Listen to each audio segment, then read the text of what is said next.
former lowlife, but now people call me the king. Tearing it up with every lyric that I bring to the table. Because I'm willing and able, I'm in more homes than Comcast cable. I got the skill that'll rattle your brain. I'm a threat like Saddam Hussein, everybody know my name. Joe Herb B's a top soldier. Kid, they should have told you, you really need to pack a lunch. My words hit hard just like a Tyson punch. So, give me a chance, I bet you I can make it dance. Show me your girl, I bet you I get in her pants. I'm breaking egos and money is what I'm stacking. Joe Herb on the mic, you know I'm down for action. Shout out to Make Beats Sir and the Beat Smith and the whole Rope a Dope radio crew.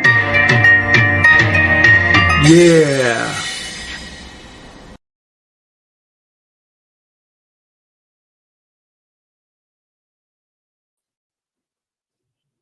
All right, what's going on, everybody? Good morning.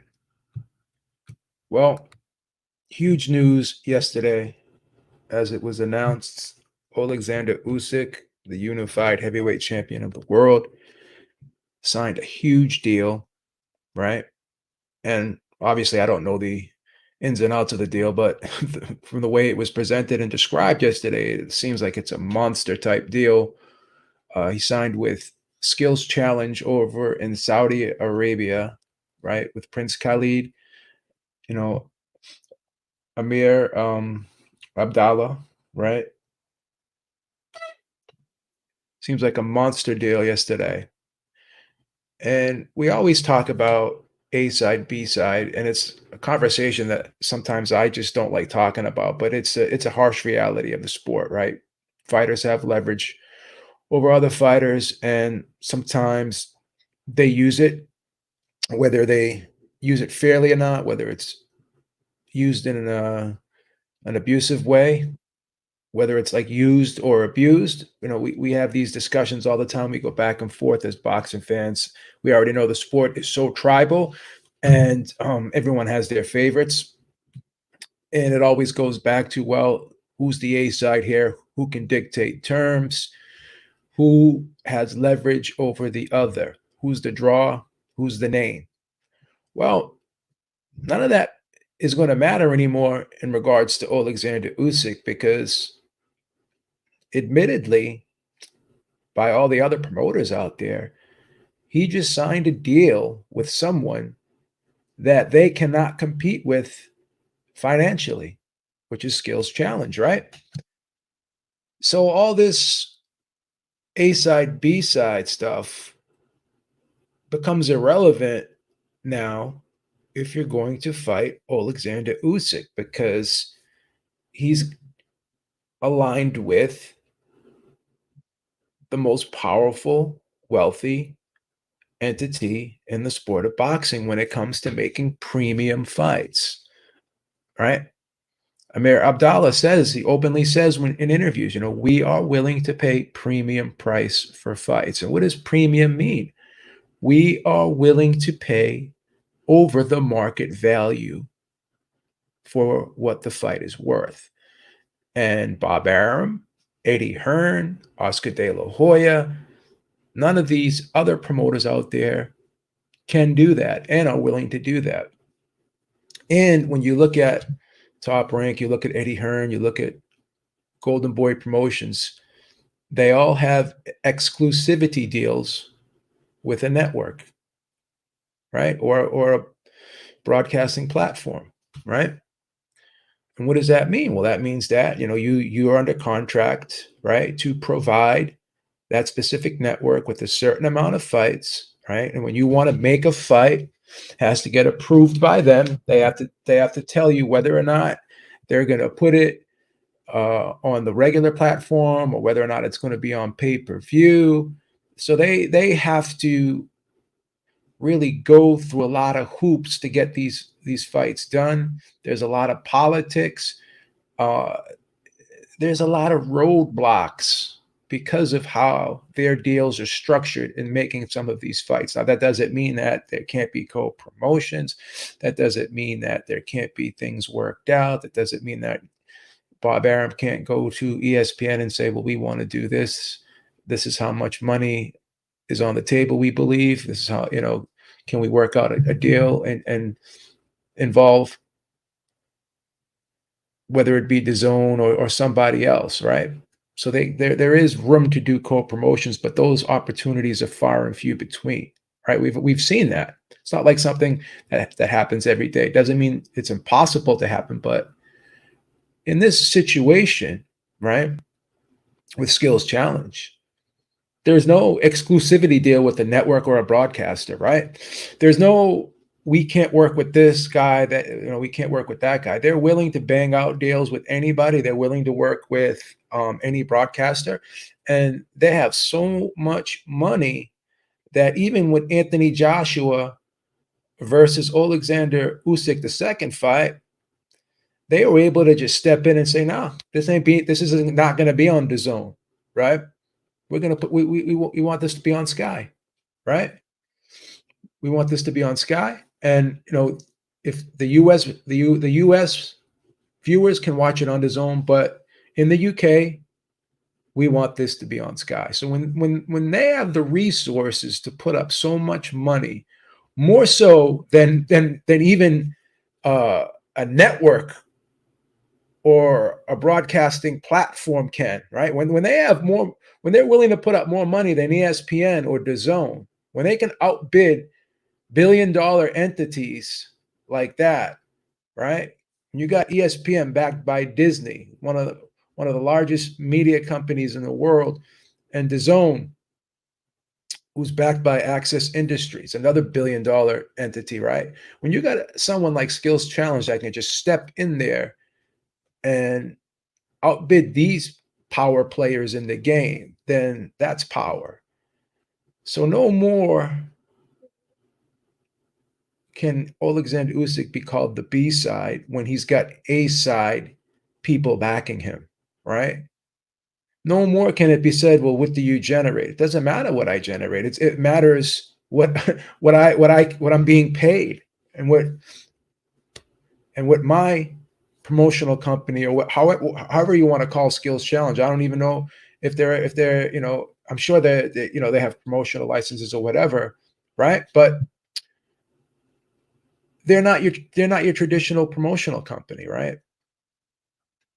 So when you got someone like Skills Challenge, Prince Khalid, as Amir Abdullah says, that we're willing to pay premium price, we're willing to pay money that others won't, right? So no matter what it is, they're gonna outbid the competition, right? When you're dealing with someone as powerful as that, all that other bullshit or how popular you are, how what big of a draw you are, that's irrelevant because what Oleksandr Usyk is going to be paid now, right? When you're dealing with someone who says we're paying premium price, when you're dealing with that, how do you compete with that? So I don't think anyone's going to be able to flex on Oleksandr Usyk again. There's never going to be any 70-30 splits anymore. All that's out the window because apparently the way Amir Abdullah described it, right? And I'm just assuming that this is going to be the practice moving forward. When he was when they were talking to Deontay Wilder, Tyson Fury, Oleksandr Usyk, and Anthony Joshua, each fighter had their own individual deal. So it's no more of, okay, we're just going to throw all the money into the pot. Basically, when it comes to pay-per-view revenue, the gate, all these factors that come into play here, right? And you put up a guarantee based off of the risk that you're taking, that gamble of you're budgeting out how much pay-per-views it's going to do, how much the gate's going to do, and that's how you formulate a guarantee. All that goes out the window when you're dealing with an entity like Skills Challenge that's willing to pay premium price, meaning we don't care what the fight is worth. If we want the fight, we're going to pay for it. That's what they're telling fighters and promoters out there that they're willing to work with, right? So that's what it all comes down to. No, they're not. Not anymore. Not anymore. Not anymore. Oleksandr Usyk is now the most powerful man in the heavyweight division because he has backing from a group, an entity that has the most money to spend and play with. Eddie Hearn, Bob Arum, they've all openly said we cannot outbid the Saudis. And now Oleksandr Usyk has a contract with Skills Challenge. So now he's the man. The man who has the financial backing, right, is the man. So I I disagree with that. AJ and Fury and Wilder are not the most powerful people in boxing anymore. Or in the heavyweight division, excuse me. I think it's Oleksandr Usyk because once again, Usyk has the deal with that entity who has the most money. It's irrefutable.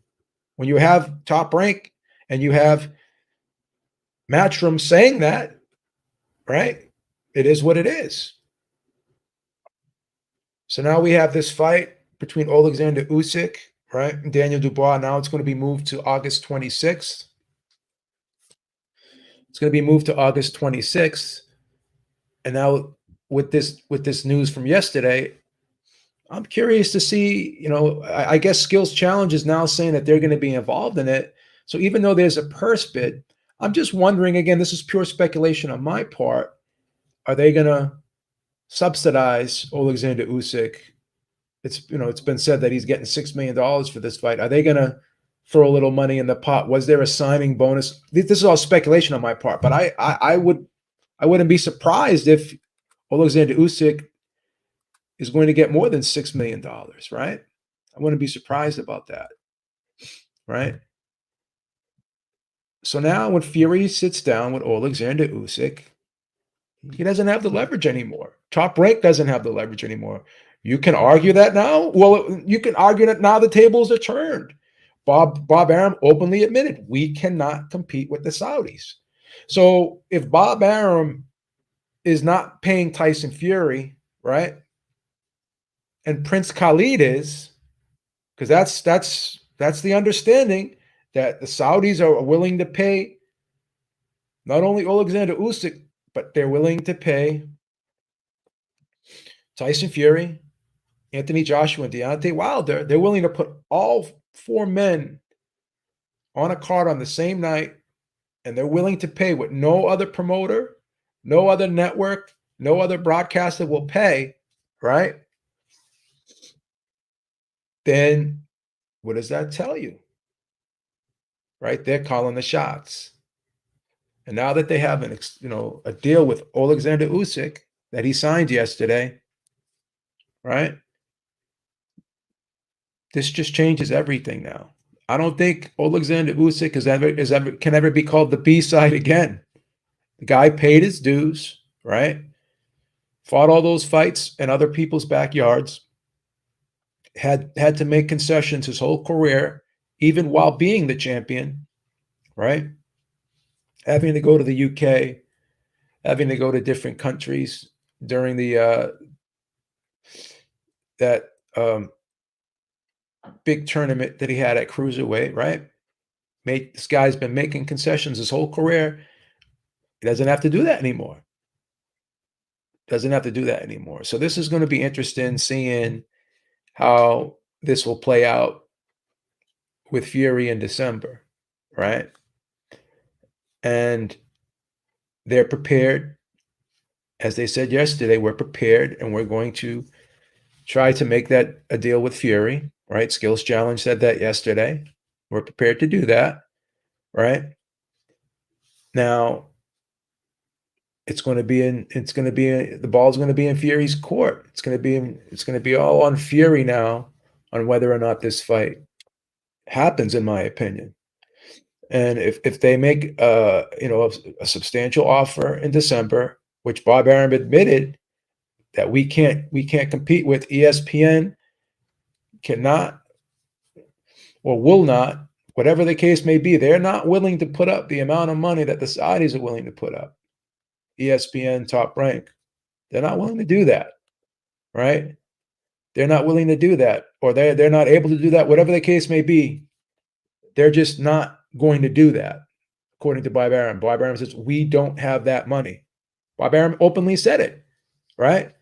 So now the whole A side privileges that Fury once had, I think are now null and void. They've been wiped out because of this deal yesterday.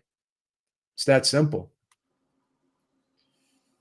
Money talks, bullshit walks. You know what this is like, little penny? This is like when Michael Corleone walked into Mo Green's casino and sat in the office with everybody and said, "How much to buy you out?" Skills Challenge just walked in the room yesterday and said, "I'm buying everybody out." That's what they did. This was a boss move yesterday. Simple and plain. This is a boss move yesterday.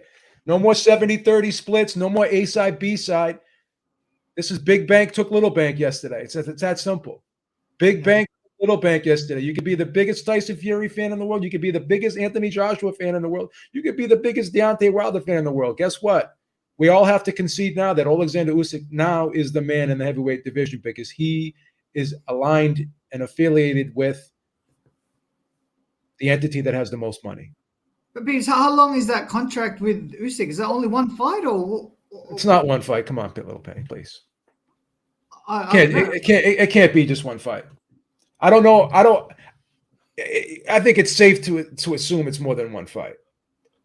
Okay. But I don't know exactly what it is. The details have not been revealed. And here's another thing. Look at all those media members that were there, right? I can't say this for sure, but I speculate. This is just pure speculation on my part. These people were traveling from all over the world, right? And it was told to me yesterday that they knew about this deal for a little while, and they had to sign NDAs that they couldn't disclose it, like these media members were told. And I suspect, and again, this is just my speculation, that the Saudis flew all these people out there so they can cover it, because that's a substantial amount of money to have to travel from Saudi. How much would it cost you to have to fly to Saudi? It's a lot of money, right?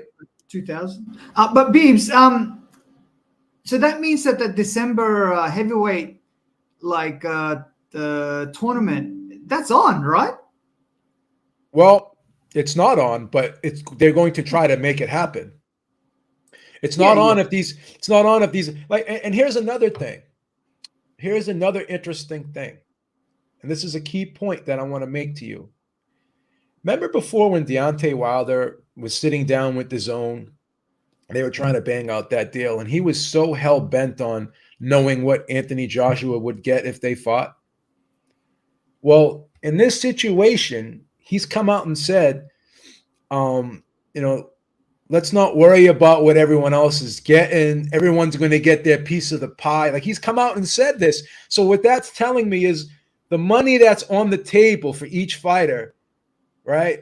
And particularly Deontay Wilder, he's probably looking at, I'm not sure if the figures were released, but he's saying to himself, the amount of money that they're going to pay me is so great. I don't give a fuck what everyone else is getting paid at this point. So now that's another component that goes out the window. Now, here's the problem. This is what we have to worry about moving forward in December. Tyson Fury's ego. Can he take not being the A side anymore? Because he's not the A side anymore, little penny, right? If each fighter is going to get their own deal and nobody's really going to know what the other guy's getting, right? Because that's how it was done before when the fight was first talked about. Fury Usyk the first time, each fighter had their own separate deal with the Saudis. It wasn't like, okay, we're working with this guy, here's the splits, we're going to do this, and this, right? These guys are operating off of, from what I understand, and I'm not 100% sure on this, but I suspect strongly that these guys are operating off of a flat fee, right? Because Saudi is prepared to put up such a substantial amount of money, which they're taking all the risk. So here's what we're going to pay you, and that's it, right? You're dealing with a guy in Prince Khalid who's got more money than God, right? He's got more money than God, and obviously I don't think anyone wants to lose money, but to me this is more of a hobby to him. You know, when you have a budget, you have like this budget, right? You know, this is where I'm going to pay my bills with, and this is my fun money that I'm going to spend every month to have fun with. This is like Prince Khalid's fun money, paying these. Or Beefs, And maybe Saudi is like wanting to change the image. well, we already know that, but regardless of that, this is still, I would categorize as fun money, right? This is Mhm. like, this is my fun money. This is my play money. Like, this is more than just a business for this guy. Like, this guy really enjoys seeing these fights. Like, I truly believe this guy's a fan of the sport, Yeah, he is. right? I Well, think it's more. like that guy in Africa, Beeps. What's his name again? Remember when the Rumble in the Jungle? What was his name again? No, I can't remember. Yeah, I forget the guy's name, but I know what you're talking about. When you have someone that's just willing to put up money like this, and the bottom line isn't the priority. When someone tells you I'm paying premium price for something, that premium means you're paying above what something is worth. So they're openly admitting we're not in this to really make a profit. As crazy as that may sound, we just want to put on great fights. Mm.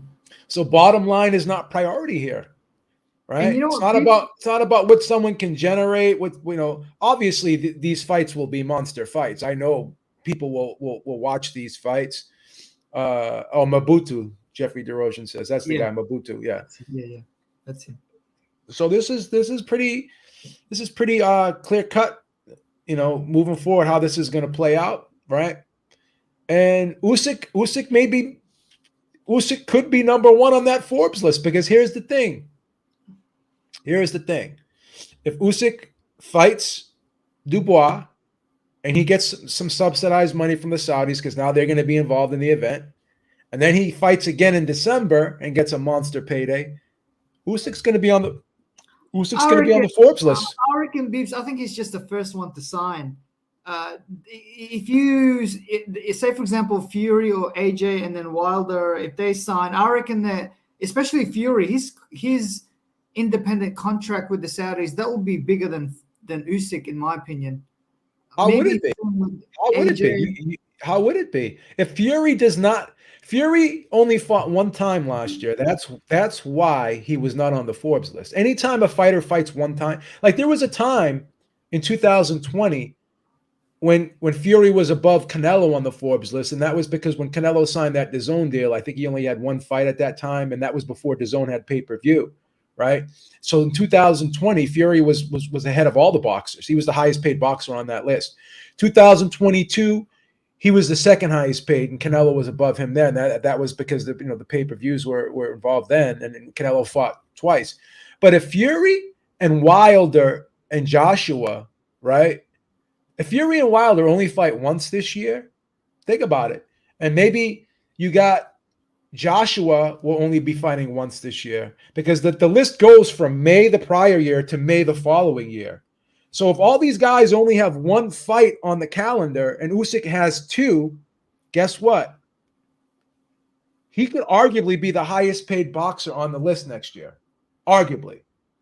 Because again, unless Canelo fights Benavidez and he's able to squeeze. When was that Canelo fight with Ryder? That was in May. That was in May, right? So that will count as one fight for Canelo. And then if Canelo fights Benavidez, so Canelo could probably still be the number one if he ends up fighting Benavidez by the end of the year, because it goes from May to May. But Usyk could arguably be number two, depending upon how much he gets for the fight with Fury if that happens in December. So this is a monster. This is a monster move. It's a monster move. So my question is, if Saudi is putting up the money, right, for these guys to fight in Saudi, then what happens to the pay-per-view? Like, because they've got the upfront money already, so who receives the pay-per-view revenue from the zone? What I would assume is this is what would happen. Saudi is taking all the risk, right? Oh, yeah. So that they could the way, again, this is just my speculation, and I could be wrong on this. This could be a situation where Saudi gets the proceeds from everything. They get the revenue from the broadcaster, right? They'll pay whoever's doing the broadcasting. They'll get their money, obviously, because when Showtime does a pay-per-view, right? The cable companies who are distributing the event, they get like 40%. Showtime will get 10% of that. So I'm sure who's ever broadcasting the event, they'll get their percentage, right?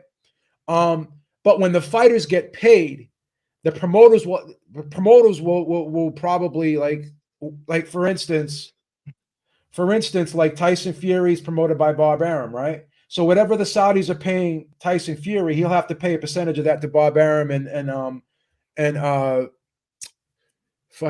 Frank Warren, right? Mm-hmm. So in terms of pay-per-view revenue for the fighters, I'm assuming in this situation, because the guarantee is so high, that they're just going to get paid a flat fee. Yeah.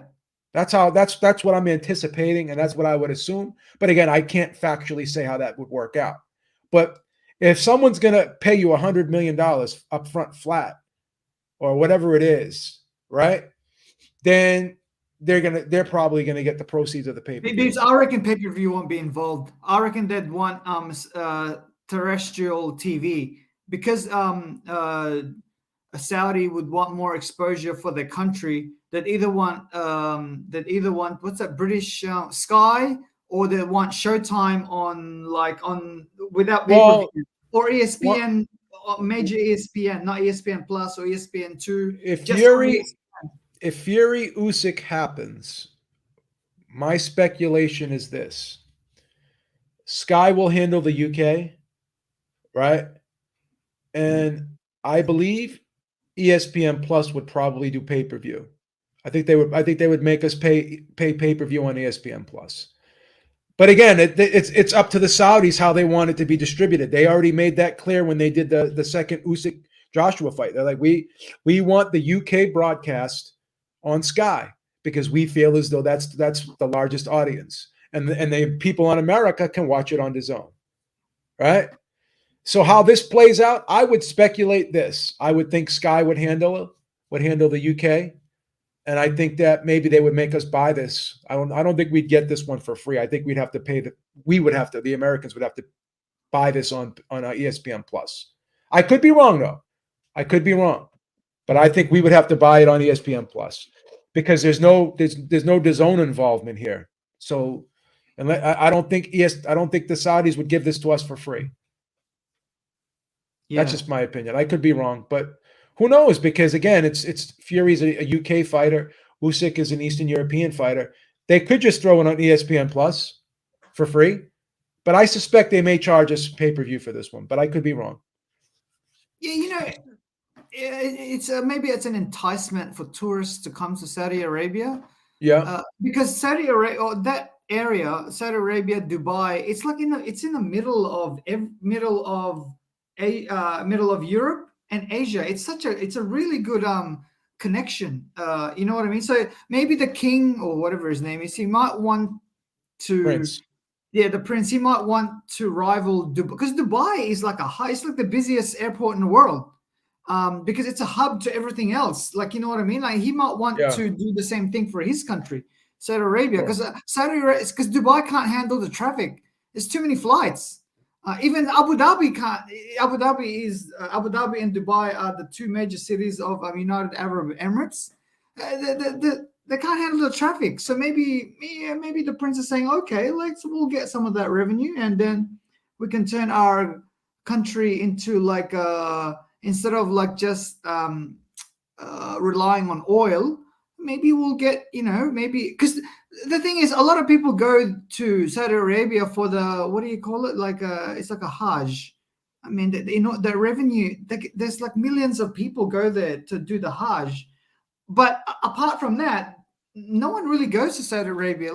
But they do have a lot of tourist attractions. So maybe that's his plan. Who knows? Because Saudi Arabia is actually it's actually a pretty nice country to. Have you ever been there? Have you been there, Penny? I've been to Dubai. My cousin lives in Saudi Arabia. She says it's fine. Are you Muslim? Are you Muslim, little Penny? No, I'm Catholic. Yeah. But why'd you make that face? It was just a legitimate question. I mean, why'd you make that face? What's wrong with it? What's wrong with being Muslim? Nothing wrong with being Muslim.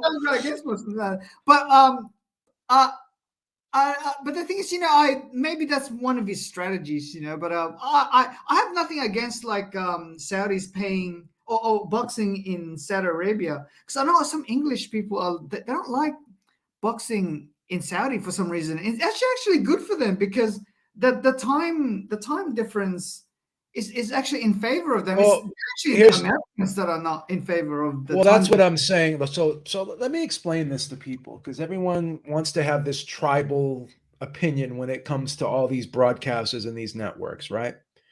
If you take a fight like Spence versus Crawford, right? That fight would just not make sense in Saudi because, as you said, the time zone and if you're going to put it in Saudi, they're a different time zone than us. You would want it in prime time. So in order to put it in prime time, you'd have to put it on a United States broadcaster.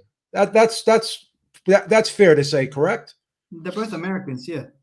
Yeah, and plus they're both Americans. So if Saudi was to do that fight, it wouldn't make sense because the amount of people would not be the same as if you put it on an American broadcaster. That's fair to say. But where these fights work, right, for like the UK fighters, right? Since they would be in the like you couldn't put these fights in America because again, they're UK fighters, so they wouldn't be as well known. Like Tyson Fury's starting to be known in America, but like Tyson Fury fighting Usyk would make more sense in Saudi instead of hosting it in America, right? Just would make more sense. So certain fights will be better for Saudi, and certain fights will still be American fights. Like Canelo Benavidez, that's a Vegas fight. It's a Vegas fight because you could charge an obscene amount of money for the tickets, right? At a casino. They're going to pay an obscene amount of money for a site fee. The pay-per-views will be $85. Like that's just a monster fight. So when people want to talk about, oh, what's better, I look at it as an investment portfolio. And hear me out when I break this down. So I look at Showtime pay-per-view as like my large cap index fund, meaning those high-profile premium pay-per-views do the best on Showtime. That Garcia Davis fight is already listed as one of the highest grossing fights in the history of the sport. It's in the top 6 right now. So when it comes to premium pay-per-views with American-based fighters, I think at this point Showtime is unmatched in that.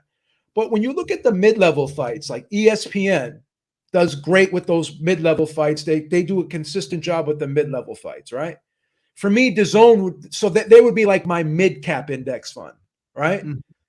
DAZN, I look at it as my international index fund because those are the UK fights that normally would not be, or some of these fights from other countries, whether it be Eastern European, whatever. That's my international. But now that we have Saudi involved in here, they've become my large cap international fund, right? Because there's going to be some Wilder versus Joshua, right? That would be a monster fight.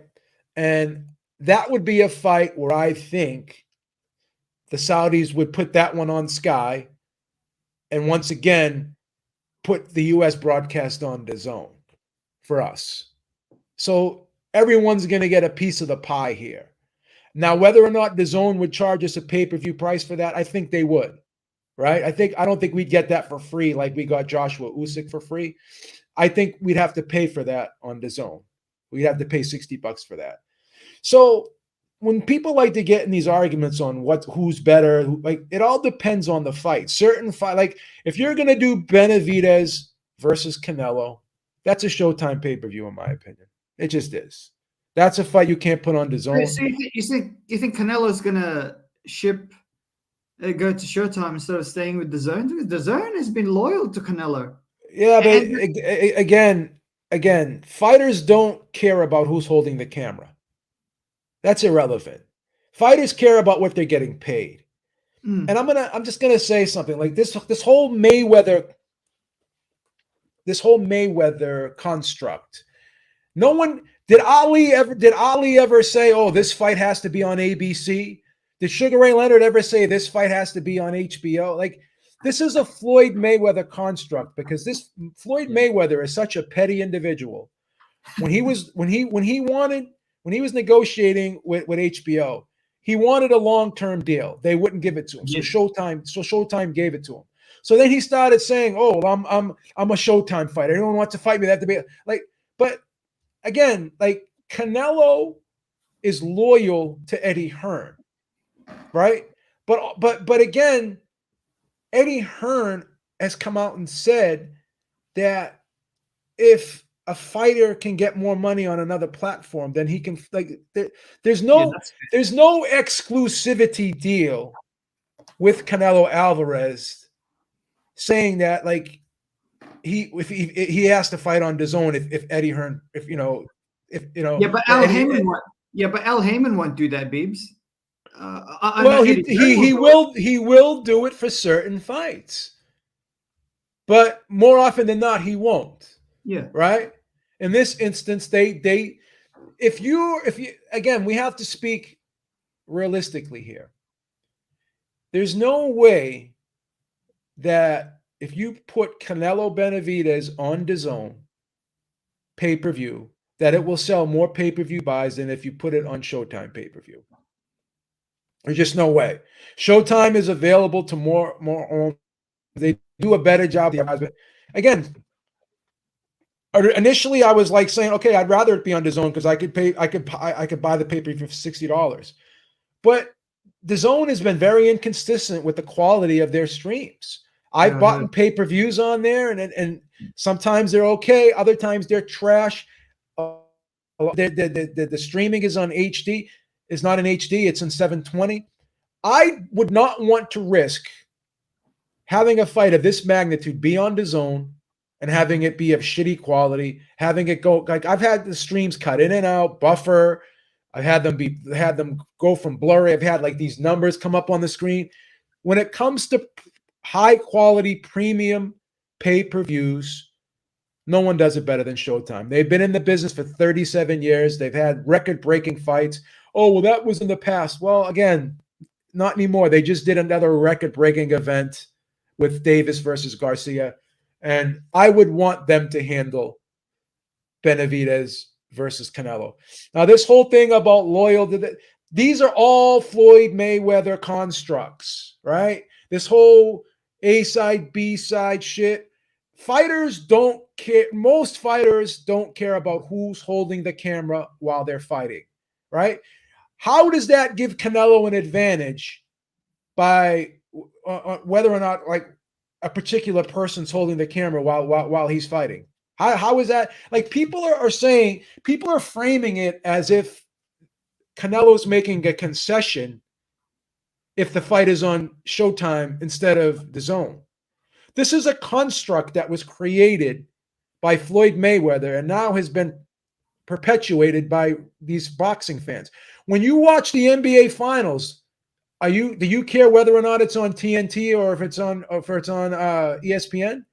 Like, these are stupid arguments that retarded boxing fans have created that no one else that people don't really care about. So Canelo is going to have the leverage. He's going to be making upwards of 5 times more than David Benavidez. Mm-hmm. Right? So what type of advantage does he get if a specific person's holding the camera? How is that an advantage? Is that an advantage? If you're fighting, Little Penny, and you're getting the money you want, right? You're getting the terms you want. I want the fight to be in Vegas. I want to have this size glove. I want this size ring. I want this amount of money. Are you really going to split hairs on who's holding the camera while you're fighting? Is that really something that's going to be like favorable to you? What difference does it make? Yeah. But this was a Floyd Mayweather construct, right? The face of boxing. When was that ever? Who created that term? That's another Floyd Mayweather. These are all Floyd Mayweather. Oh, you have to have you have to be undefeated, right? These are all Floyd Mayweather constructs that nobody ever cared about. I never heard Sugar Ray Leonard in my life say, "Oh, if I'm fighting, this guy has to hold the camera, or I'm not fighting." Who gives a fuck? Who really cares? At the end of the day, Biebs, at the end of the day, I reckon if Mayweather stayed with HBO, he would have gotten probably even better numbers than what he got at Showtime, because HBO's got more subscribers back then. They still do. Well, It's just that Showtime guaranteed. I think he wanted 300 million, and HBO said the reason why he went with Showtime was he wanted a long-term deal, and at that time, HBO stopped doing long-term deals. They did the shorter deals, and that's what the promoters are starting to go with now. They're starting to do shorter deals. Fighters now are looking for shorter deals because they don't want to be locked into contracts that are long term. They want to be able to shop their services around, right? So again, like this whole thing about like these are all Mayweather constructs, right? If you're a fighter, why do you care who's holding the camera for you? As long as you're getting paid what you want, you're fighting where you want, right? The conditions are like that. That's not an advantage for somebody on whether or not who's holding the camera for them. Biebs, I think to be honest with you, I think Canelo will make more money fighting this David Benavidez fight if it's on Showtime rather than DAZN. He will. Of course he will. DAZN doesn't have the subscribers. DAZN does not have the U.S. subscribers that Showtime has. Yeah. Now, again, certain fights belong on DAZN, right? Like Lee Wood versus Mauricio Lara, that was perfect for DAZN. Once again, it's like an investment portfolio, right? They're my international index fund. I go to them for those fights that I normally wouldn't be able to watch, right? On American TV, because they're from UK fight. Like there's a lot of UK fights that are great. They invest more in female, like Eddie Hearn, Matchroom. They do better with female boxing, right? Katie Taylor versus Chantal Cameron. That's a DAZN fight, right? So certain fights belong there. But you just can't make blanket statements and say all fights belong here, all fights belong there. Each entity has their strengths. Yeah. But Biebs, if say Canelo, David Benavidez is on Showtime, and say Canelo wins, right, and then it comes back to DAZN. If I was the president of DAZN, I'm not going to give you a big guarantee this time, because if I was the president of DAZN, I was thinking, hold on a second. We have guaranteed your purse. Sometimes we're actually losing money to put you in our platform. And we wanted that Benavidez fight in our platform, but because you went to Showtime, well, next time you come with us, well, instead of guaranteeing you 30 million, we'll guarantee you only 20 million. That's not how they work, and I'll tell you why they would not work that way. People don't understand. And Eddie, and I'm going to play something for you, and this is going to help you out. This is from Eddie Hearn himself, and this is what Eddie Hearn had always said. Listen to what I'm going to say. What I'm going to play, not say. Do you see a continuing working relationship with Canelo away from the Bivol fight? I believe the team's had talks with Benavidez. Of course, he'll always have talks to see. I mean, he can go and take another fight wherever he wants. History will tell you that in the last, 3 years? I've done every one of his fights bar one. I've done his last 7 fights or 6 fights other than the Benavidez fight. So we get on great. It doesn't mean he's just going to stay with me to take a fight half the money of another opportunity. He can do what he wants, but we remain close, and he's asked me to do a job, and I'll continue to do it, and we're the best in the business. That's a real promoter right there. He never had an exclusivity deal with Eddie Hearn, right? He never had the one time he had an exclusivity deal, Eddie Hearn, like with DAZN, when he had that $365 million through Golden Boy, right? Golden Boy guaranteed DAZN that they would give them all the 11 Canelo fights, whatever. But guess what happened? The deal got taken off the table, and it was null and void. So after that, when he started moving forward with Eddie Hearn, you know what he said? I want to be a free agent, right? So the deal that he had with Eddie Hearn was never an exclusivity deal, right? He liked working with Eddie Hearn. Of course he did. Right? But Canelo is and always has been a free agent. So this whole loyalty, that, I understand that, yeah, he likes Eddie Hearn, whatever. But again, Eddie Hearn is not going to tell him, don't take a fight somewhere else if they're going to pay you more than what we can pay you. And that's what this has always been. You think this is all about, oh, I like friendship and business are two different things. Like what are we talking about here? But maybe it's because it's like, I think he does that to only Canelo and maybe AJ, but the rest of the fighters, nah, you have to fight with the zone. It depends, little Penny, because it all depends. When these guys, when these promoters sign exclusivity deals with these broadcasters, right?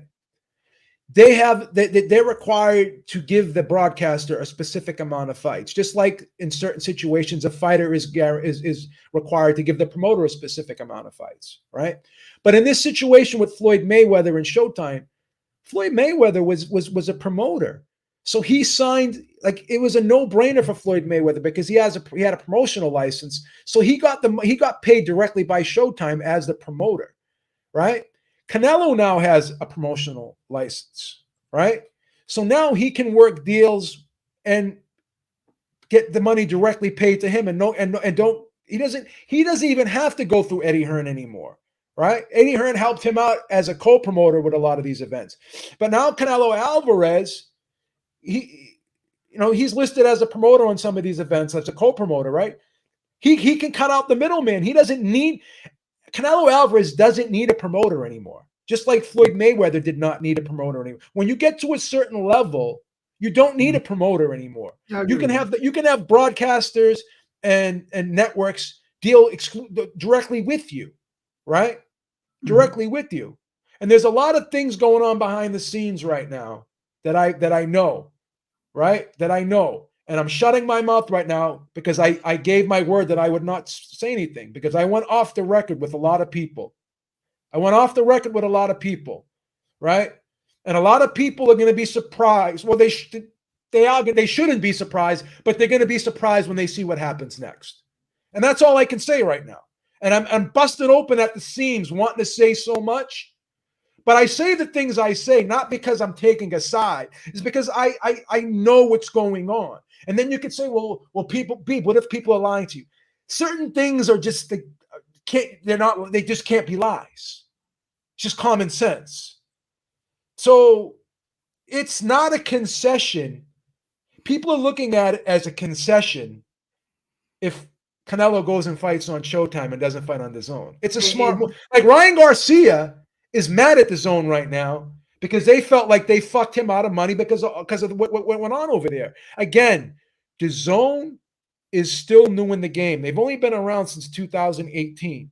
They're owned by a company called Access Industries. Access Industries is an industrial company. They deal with entertainment. They're new to the sports. Backed by a Russian billionaire?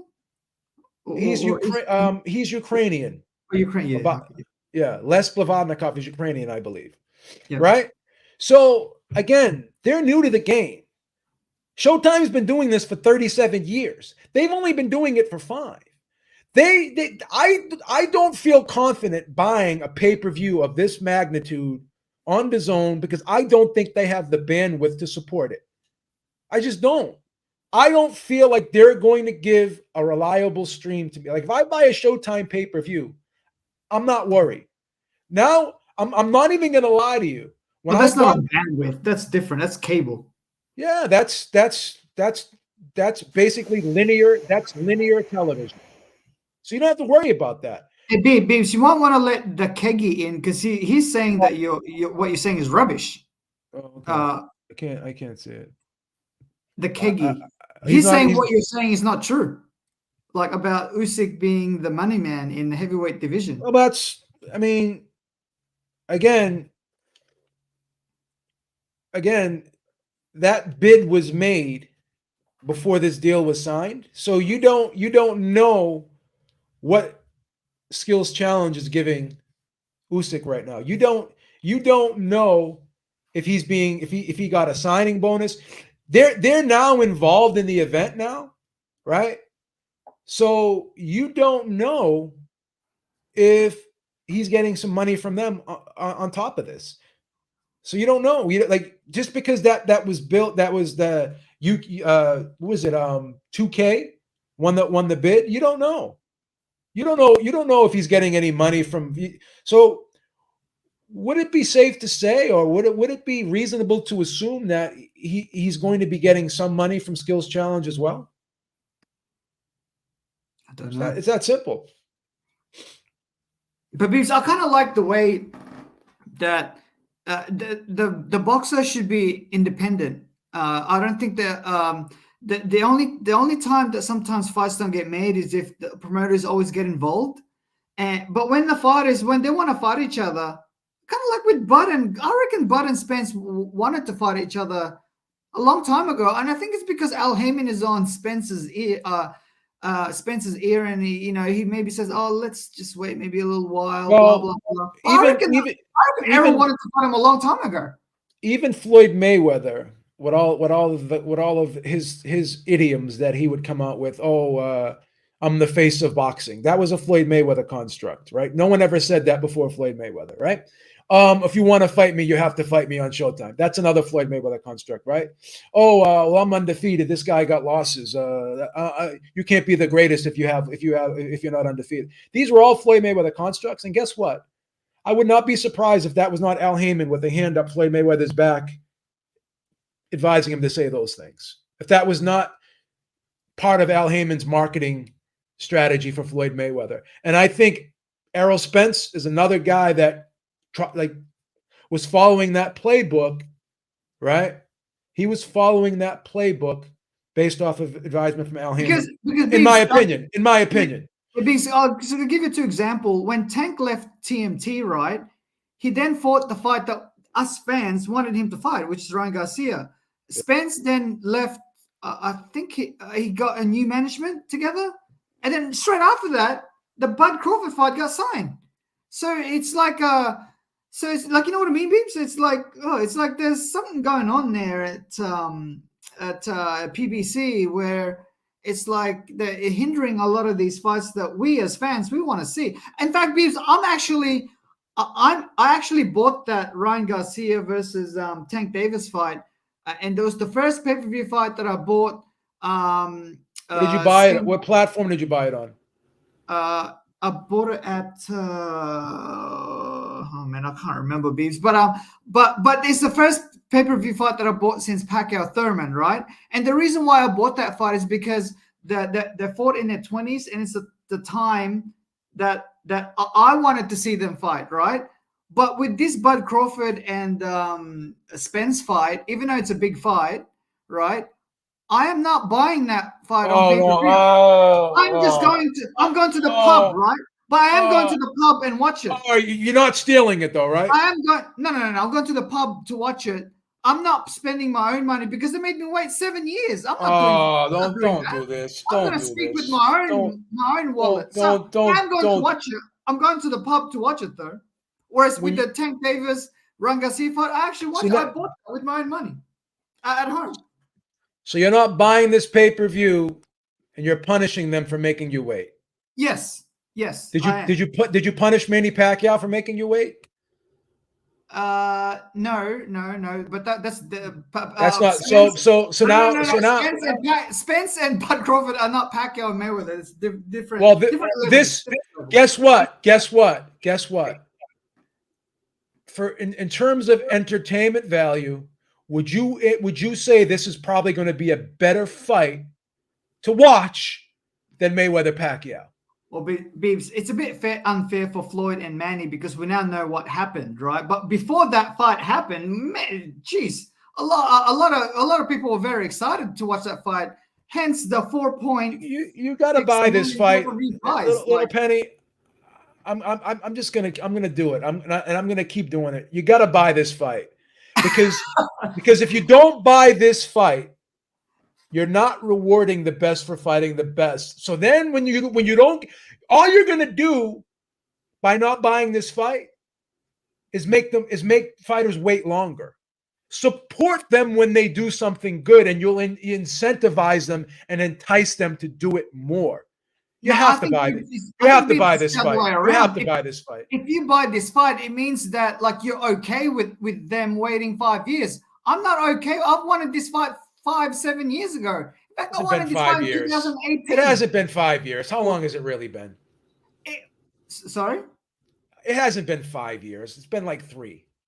Nah, it's been a bit longer than that, Beebs. How long have they been talking about this fight? Maybe since 2017, 2018, maybe. No, let's look at when Terence Crawford moved up to welterweight. Or when he won his first world championship, maybe. Let's look when he won his. It was against Horn. Jeff, let's look at Terence Crawford. Okay. So he first won his world title in 2018 in June, right? Yep. So he won the title. I think Spence was a world champion by then because he won against. He was already a world champion, right? So right when Crawford won that title, was he supposed like? Let's be honest. Let's say we waited about 3 years for this fight. Let's say we waited about 3 years for this fight. The reason why we wanted that Bud Crawford Spence fight is because Spence was also world champion, and Thurman, he was injured at that time, so he couldn't fight any of those guys, right? So it was Bud and Spence that we wanted to fight when they're in their mid to late 20s, right? Like what one of your subscribers said. Who was it? I mean, it went up. What's the professional? I think he said he said the professional said, facts, I'm not supporting fights that over marinate. I'm with you, the professional. I'm with you. Did you? So you had to wait 7 years for Pacquiao Mayweather. No, that was 5 years. Wasn't 5. Come on. Yeah, what? It was 5 years. Yeah, it was 5 years. That fight happened in 2015. You had to wait 6 years for it. 6 years. No. The after Pacquiao fought Cotto. That fight should have happened in 2009. No, it couldn't be because in 2009, November 2009 was when Pacquiao fought Cotto, right?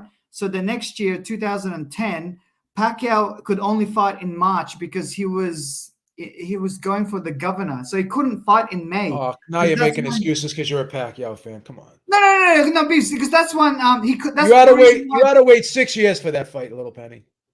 Or 5, really. But anyways, it's neither here or there. But the thing is, Pacquiao and Mayweather, they are not in the same level as Bud and Errol, because Bud and Errol, they haven't even reached 500,000 pay-per-views yet on their own. Pacquiao and Mayweather were both 1 million pay-per-view buys as A-sides on their own terms. Doesn't matter. This fight's doing over 1 million pay-per-view buys, bro. Well, Pacquiao Mayweather did 4.6 million or whatever the number. Which fight are you going to enjoy more? This or Pacquiao Mayweather? Well, in hindsight, yeah, probably Spence Bud Crawford. So, but at that time, you paid for a lesser fight in terms of entertainment value that you had to wait 6 years for. You had to wait 3 years for this. You had to wait 3 years for this fight, and you're punishing them for making you wait less than half the time that Pacquiao and Mayweather. It's a super fight between Pacquiao and Mayweather. This is a super fight too. It's a big fight. I don't think it's a super fight. This isn't going to be a better fight than Garcia versus Tank. In terms of entertainment? This is a better fight all around. Yeah, probably. This is they're more skilled. And this is for undisputed. Pacquiao Mayweather wasn't even for undisputed. Yeah, but those two are household names, Beebs. Bud and Spence are not household names. They're not even close to being household names. You should buy this pay-per-view, little penny. I might end up buying it actually, because I remember when Mayweather fought Marquez. I was fighting buy myself. This pay-per-view. Don't buy it. Hey, Beebs, I actually ended up buying that fight, and when back then you press the remote to buy it, they were already in the ring. Like, they haven't fought yet, but I was thinking, oh my god. So the next time I just bought it. Like, that was the time when pay-per-view was like $50, $60, or even less from memory. Remember? Now they're like $100, man. God damn. But Beebs, I do like this idea of going back to original topic. I do like this idea, the fact that boxers are now getting rid of the middlemen, which are the promoters, because I do think that the promoters sometimes they're the ones that are actually hindering the fights that we want to see because they're acting in their own interest rather than the fighter's interest sometimes. You know what I mean? So I like the fact that Canelo is a free agent and Usyk is he's a free agent as well, and he can sign with skills. Is it Skills Challenge? Skills Challenge, yeah. Yeah, and I also like the fact that some of these like their purses are not available to the public. It's just for them. That way, us boxing fans, we don't have to argue about who's getting paid who or who's the A side, who's the B side. Well, who's the A side? Who's the A side now? Fury or Usyk? Now that Usyk has Skills Challenge. Yeah, but how? Fury might sign with them too. How? Explain to me how Fury is the A side now. Because Fury can sign with Skills Challenge too, can't he? No, he's with Top Rank. He can't sign with Skills Challenge. But then don't they have to make an offer to Fury's team? It might his price might be higher than Usyk. But Fury still has to pay his other two promoters. Oh yeah. Well, that's his problem. That's like on the other side. That's his problem. Who's the A side now? No, I still think it's Fury. How? Because he'll get who has more money? Who has more money? Skills Challenge or Top Rank or Frank? Yeah, but Skills Challenge still has to negotiate with Tyson Fury as well. He could he could trump what Usyk when your own promoter says, I don't have the money that the Saudis have, who's the A side now? Yeah, but they still have to negotiate with Fury too. Okay.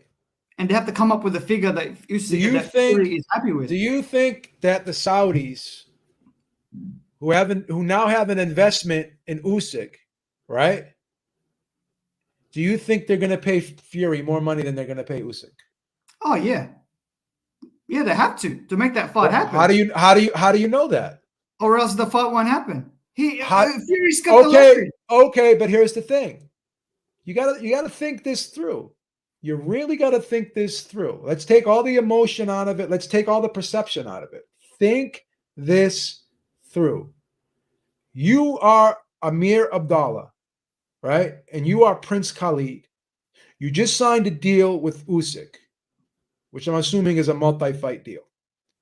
And you're going to be sending a deal to each of these fighters: Fury, Wilder, and Joshua. Right? Each person is going to get their own separate deal. Yes. Right? Mm-hmm. No one's going to know what the other's making. So if you are Skills Challenge, right? And let's just speak realistically, and let's use common sense here. If you are Skills Challenge and you have a promotional contract with Usyk for a multi-fight, right? Are you going to pay these other guys who you don't have multi-fight deals with more money than you're going to pay Usyk? If it's a short-term deal, I'll have to pay them the money that they want.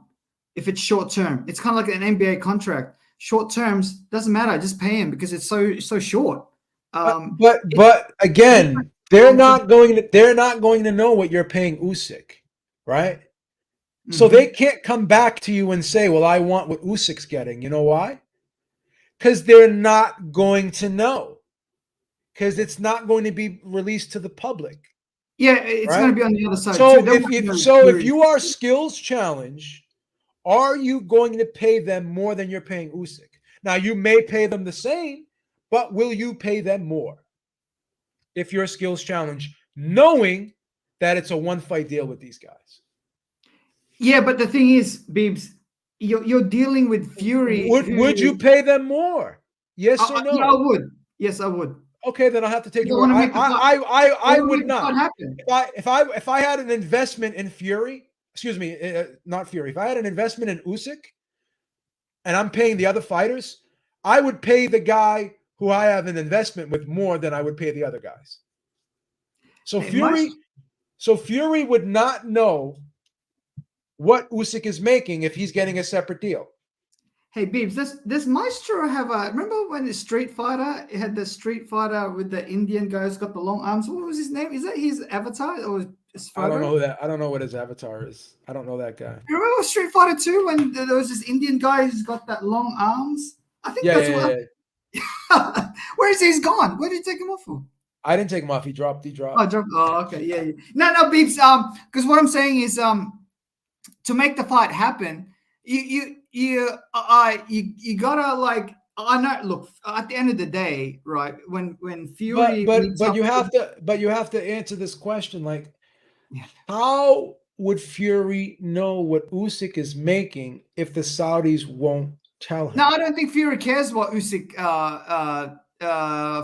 what he makes or what his deal is. I think Fury's already got a number on his head. I think it's like 100 million or whatever he wants, right? So that's the. I think he's probably on the high side. And then when they actually come together and make a deal, like with all contracts, right? You start high and then you come up with like a. But do you honestly think that the Saudis are going to pay Fury more than they're paying Usyk? Yes, because it will be a short-term contract. No, they won't. That's. I don't think so. Let's see. Why would they? Why would they pay Fury more if they don't have a long-term deal with Fury? They probably pay him the same. Go ahead, Maestro.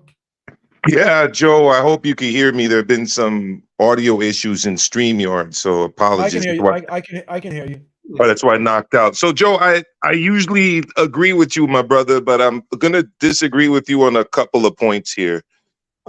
Number one, Usyk has not cut out a middleman here. He's still working. I never said he did. Oh, I thought I heard somebody say that Usyk's cut out a middleman. We're talking about Canelo. When Canelo moves. Okay, all right. So just for the record, when it comes to this deal, K2 Promotions is still involved. So correct. It's a co-promotional deal between K2 and Skill Challenge. All right. So okay, we don't disagree on that point. The other point about this whole A side, B side thing, you know. Unfortunately, I believe that was, you brought up Mayweather. I mean, Mayweather was a big proponent of, making that part of the discussion. Who's the A side? Who's the B side? But to say that Usyk is now the A side because he has the backing of Skill Challenge, it reminds me a lot of people that were saying that, Canelo was the B side against Plant because he was fighting on Showtime and Showtime was bringing the money to the table. No, he wasn't the B side.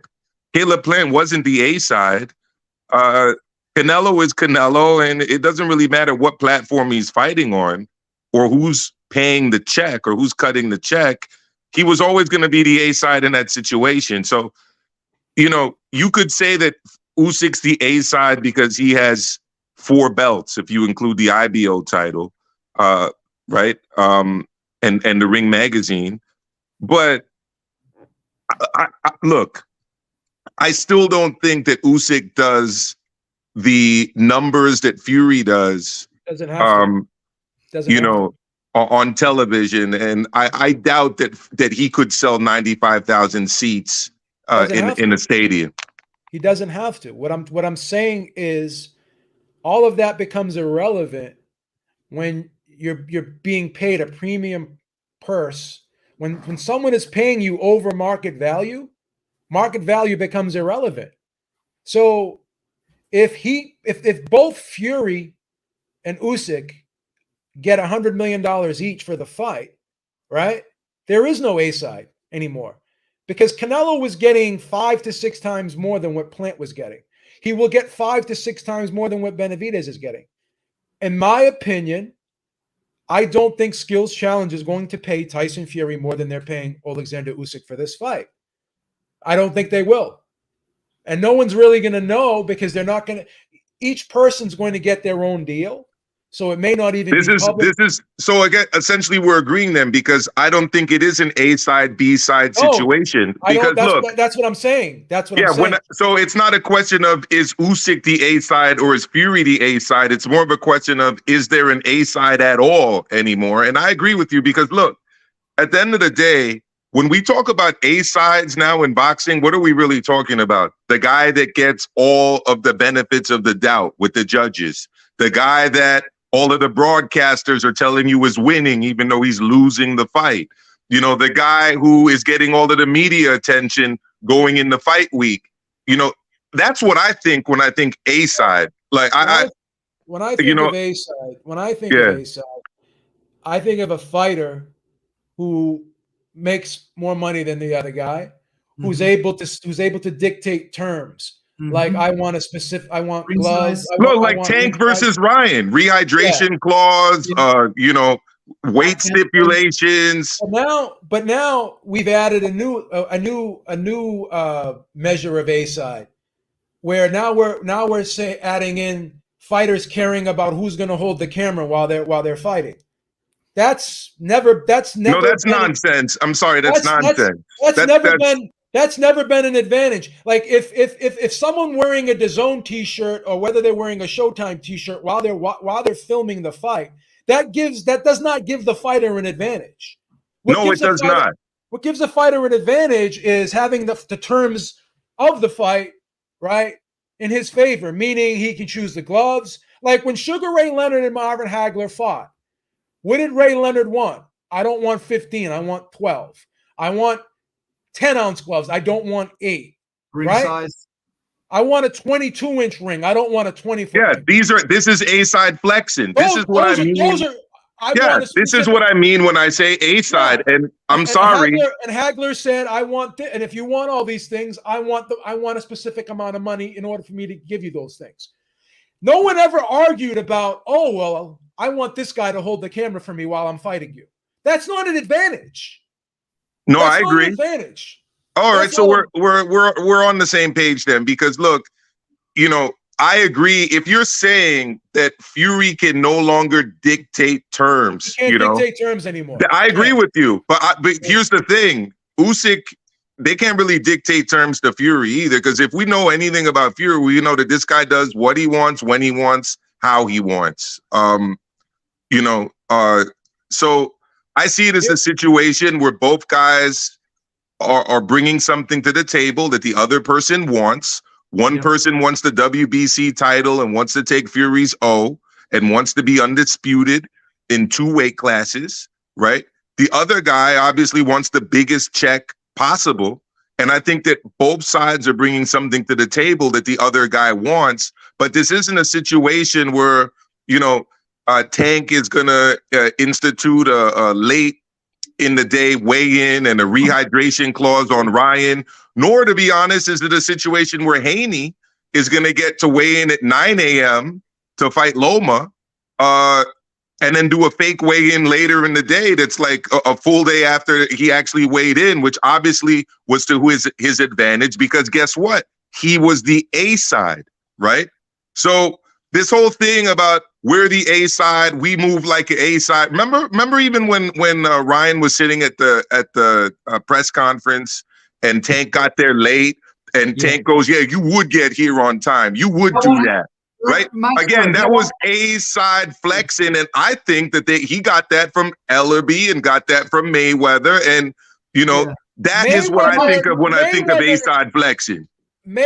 All this shit that you see on Twitter right now, all this fucking bullshit tribalism you see right now, these are all Mayweather constructs. Yeah. And all these people that supposedly hated Mayweather, and Mayweather did this, Mayweather did that, all they're doing is perpetuating his constructs, but applying it to their favorite fighter.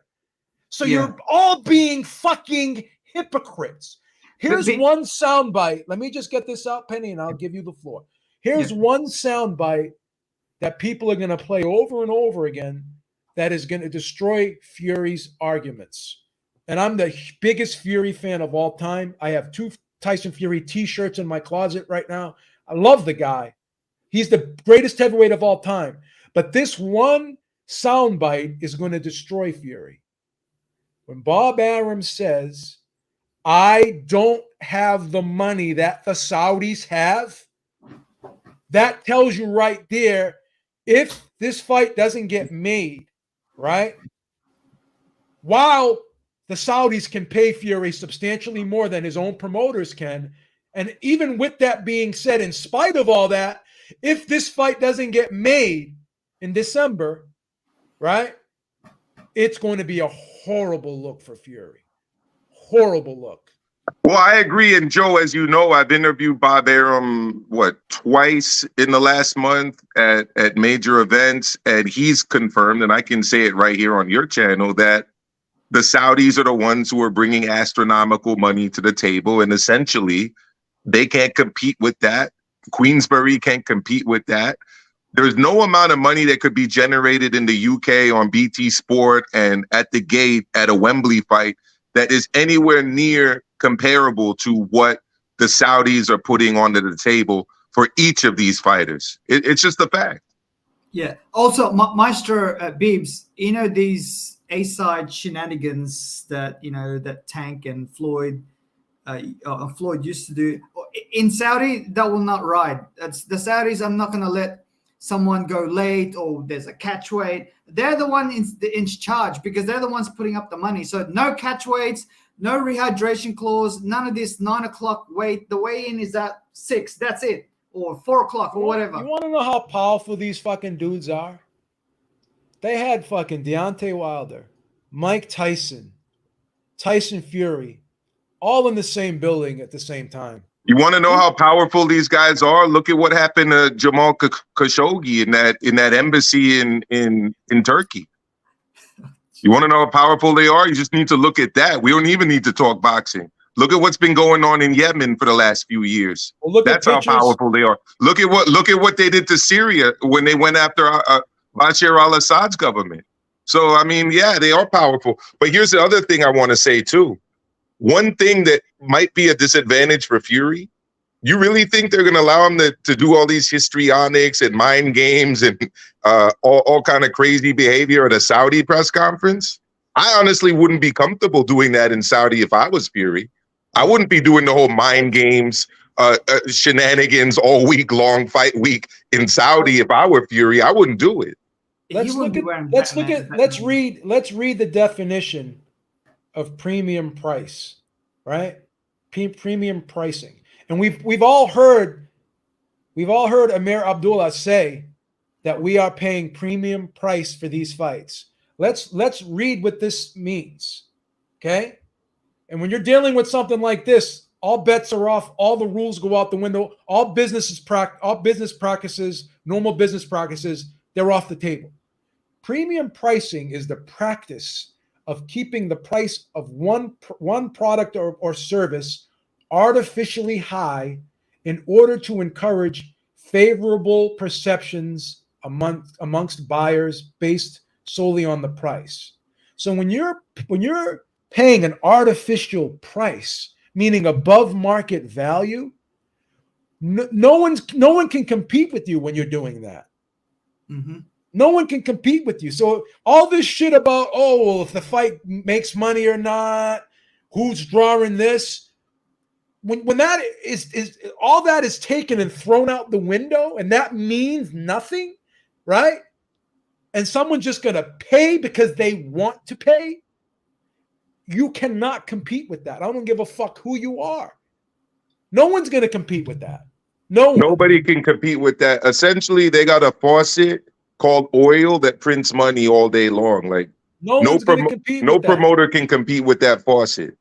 So this whole thing about who's more popular, who's the A-side, it doesn't matter when you have someone like that backing you. If I signed a contract with them tomorrow, they could make me a superstar.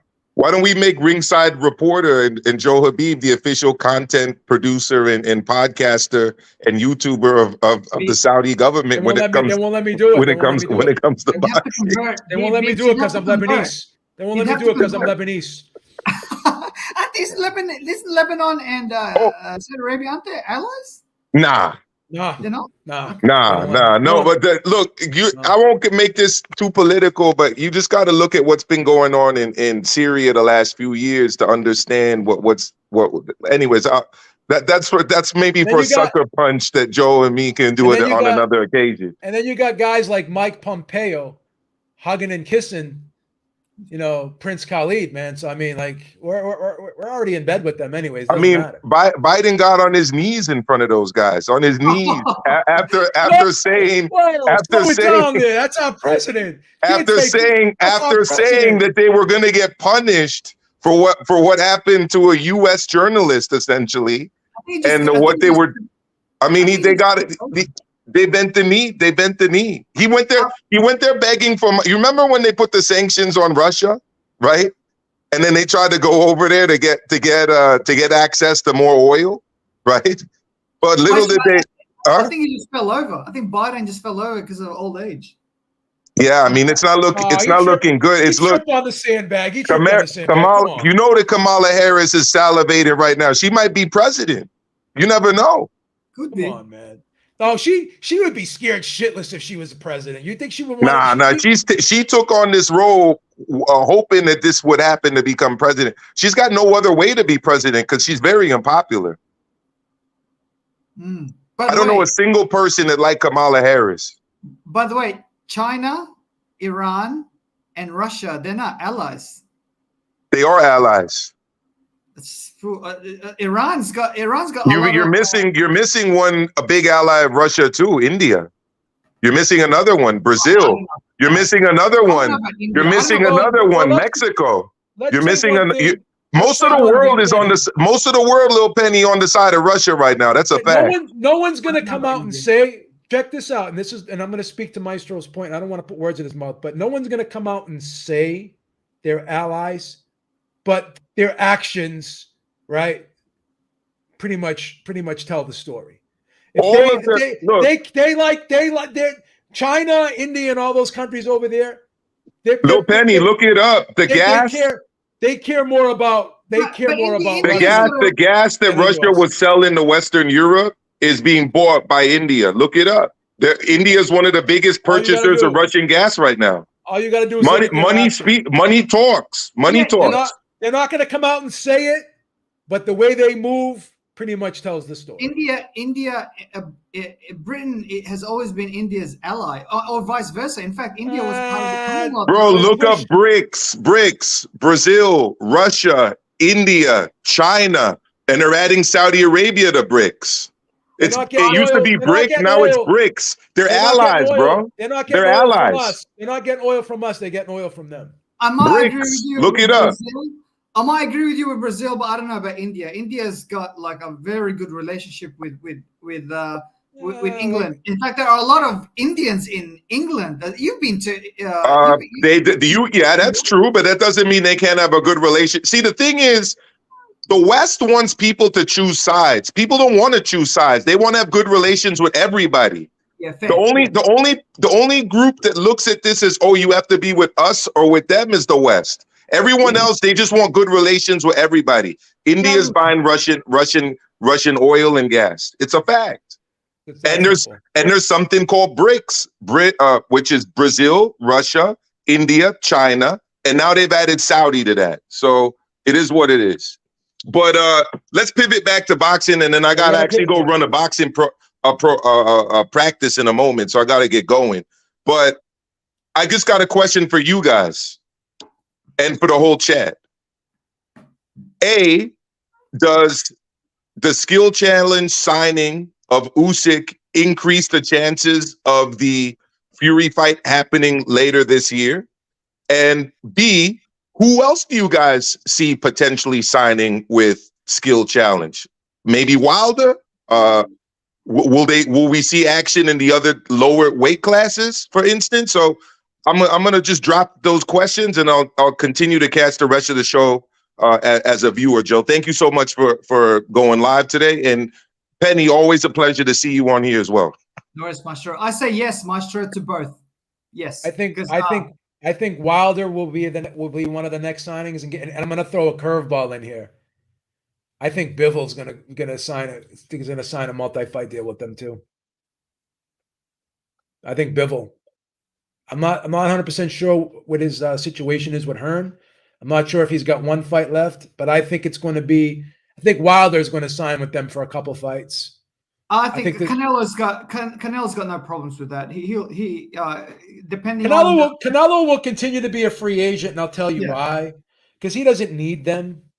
I think he Yeah. can generates a substantial amount of money without But them. they will have to guarantee. They will have to pay him though. Like, you know what I mean? Like they will have to negotiate with him on how much he wants for that fight. I don't think Canelo 80 million, whatever the number is. I don't think you'll see Canelo fight over there. I could be wrong, but I think Wilder would probably will sign a multi-fight deal with them. I wouldn't be surprised if Devin Haney eventually goes over there and fights.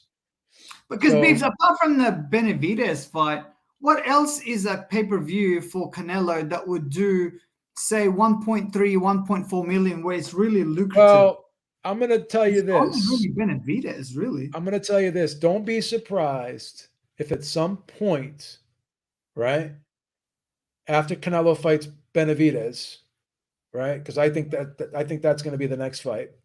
Don't be surprised if Canelo takes on Badu Jack for the WBC cruiserweight title over there, because that's been I'm not even. I'm just telling you. That's been something that's been put on the table that could happen. Yeah. You laugh, but don't be surprised if that happens eventually. Yeah, I look, Beebs. I've always been a pro for fighters. I don't like the fight. But I'm just saying that could be put out there. What I'm saying is, I'm always been pro for fighters breaking other people's record. Like, I want someone to beat Manny Pacquiao's 8 division record, which I don't think no one will. But for Canelo to challenge himself, I actually wanted that Makabu fight. Like, because I thought Canelo was going to beat Bivol, right? And then I thought, okay, then after that he'll go to cruiserweight and fight Makabu to chase greatness. And I want fighters to do that. That's something that, to me, I think Mayweather didn't do. He chased the money instead of legacy, which is good for him, right? Like, that's up to him. That's his prerogative. But when you retire and then the boxing fans judge you, we don't judge you by your bank account, dude. We're judging you by your legacy, who you fought, when you fought. Well, his fans do. His fans do. Yeah. Look, I've always thought that Mayweather was the most skilled, most talented fighter in my generation. Because look, I was only growing up. I'm not as old as you, Beebs. Like, I wasn't following boxing in the 80s or even in the 90s. Really, I only really followed it in the 2000s, right? So in my generation, well, how old are you, little Penny? 44. Okay. I only saw in the 2000s and now. I thought that Floyd Mayweather was the most talented, was the most skilled fighter I've ever seen. I thought his skill set and the fact that he had a lot of marquee names that he could fight in their primes. I thought he had the pathway to become even greater than Sugar Ray Robinson, right? And us boxing fans, we didn't ask him expect him to be undefeated. I think that had he fought like the fights that would make him become like better than Sugar Ray Robinson, I thought he might lose 1 or 2 of those, and I'm okay with that.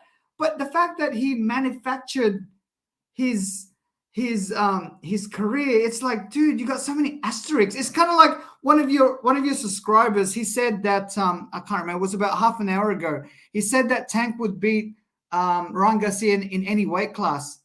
Dude, so why then have a catch weight and you're never gonna know that though.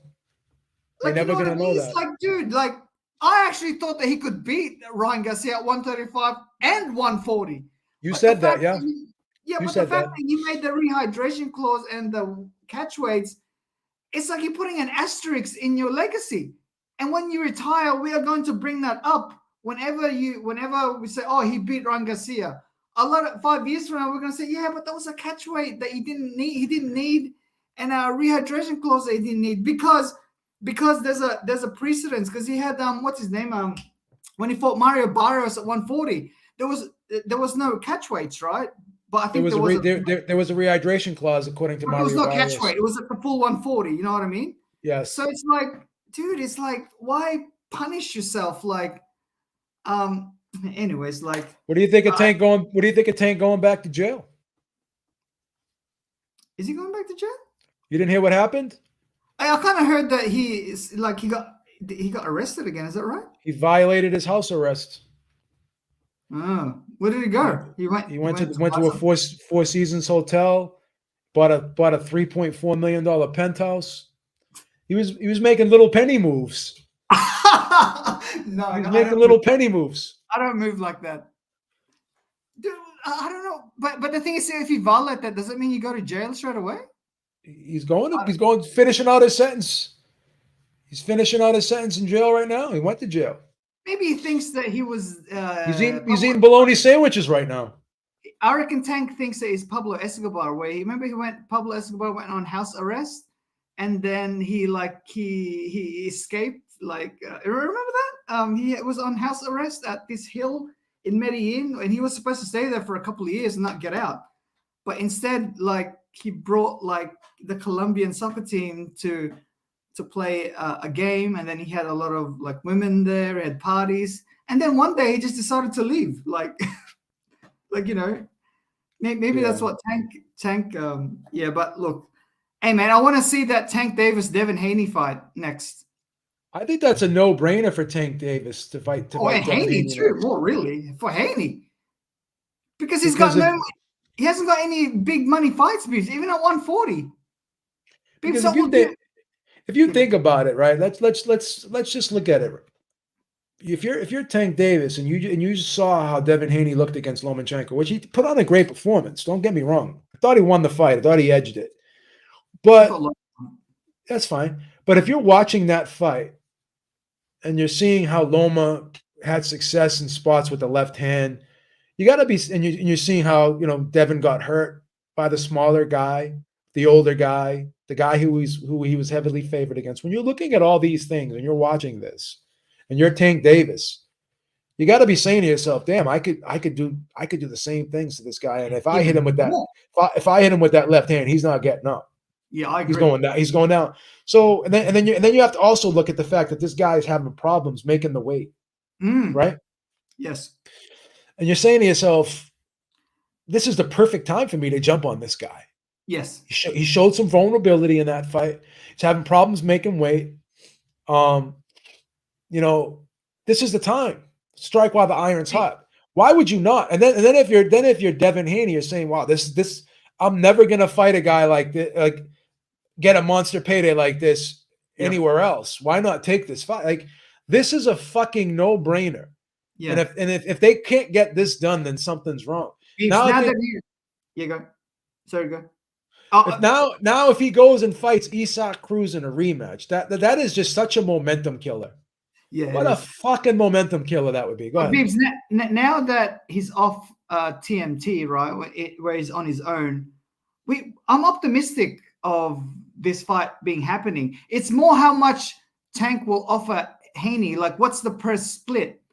Because Haney is the undisputed champion. He has majority. In fact, he has all the belts.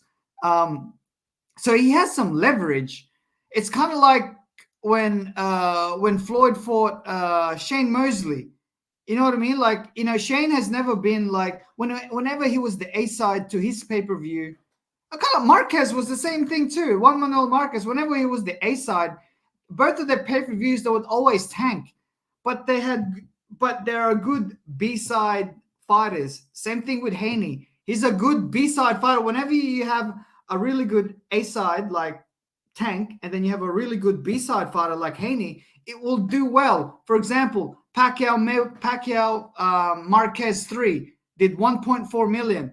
Mayweather Mosley, it did 1.3 million. Pacquiao Mosley on Showtime, I think that was 1.4 million. You know what I mean? So that formula has always worked, and it will work here. And look, even if Haney loses, right, to Tank Davis, a lot of the boxing fans will understand, dude, you need to go up to 140, right? It's not he may lose, but to me, it's he's done enough at 135, man. He fought Kambosos, who was the man at 135 in his home country, not once, but twice. Then he fought Loma straight away. Then for him to fight Tank Davis, another tough fight, like 4 tough fights in a row. If he loses, right, I'm okay with that. Kind of like if Mayweather lost, like, if he fought like the best of the best 4 times in a row and he lost one of them, I'm okay with that. I'm not going to. That's because you're a real boxing fan, little Penny. You're not like one of these tribal knuckleheads on here. You know. Who do you like in that fight, Beebs? Tank. I like Tank. That's the same. I think Tank knocks him out. Yeah, I do too. I think he catches him. I mean, yeah. Tank is a good fighter, man. Like, I got to give him credit for his fighting ability. I'm not the biggest fan of him as a person, but he's a good fighter, bro. Beebs, one of your subscribers, Centurion, said that the rematch will sell between Loma and Haney. I don't think so, man. It didn't sell the first time. I don't think it will sell the second time. It's 150, right? 150. Well, let's just say this. There's no way a rematch with Loma would sell as much as a fight with friggin' Tank. Oh yeah. So would it sell more buys than it did the first time? I would probably say yes. Not much, not significant. Like maybe only do 200,000 or something. Yeah, I don't know. If that 150 pay-per-view buy is real, and I'm a bit skeptical of that, I think it's 200,000. Maybe I don't know who to believe when these numbers get released. Say 200,000, it's still a fail because usually, me and you know, there's enough hardcore boxing fans to generate 300,000, right? Remember when, like, those crappy pay-per-views we used to have like a year ago or 2 years ago? It would generate around like 250, 300,000, right? Because that's the hardcore boxing fans. For them to do only 150 or 200,000, dude, that's a fail. That's a super fail. What's the bar now for pay-per-views? Is it 200,000? Is it 250? Is it 300? What's the bar now? I don't know. Yeah, I don't know, Beebs. But what would you consider a successful pay-per-view? I reckon if it depends. I think if it's like say Tank and say Pitbull Cruz, where you don't have to pay Pitbull Cruz that much for it to be successful, I think 300,000. But for two people who are considered good fighters like Haney and Loma, I thought the success for me on that would have been 350, right? Because they're both relatively well known. Because no one knew who Pitbull Cruz was, but for me it's 350, 350. But for them to do 200,000, man, that's a fail. I also think, Beast, to be honest with you, the Pacquiao-Thurman fight, which did 650 pay-per-view buys, I thought that was a fail too. Because for Pacquiao usually generates, like, when he fights someone good, like Thurman, with that kind of an opponent, he usually does $1 million. Like Pacquiao Bradley won, I think, did 950, right? Or even Pacquiao Hatton that did 850.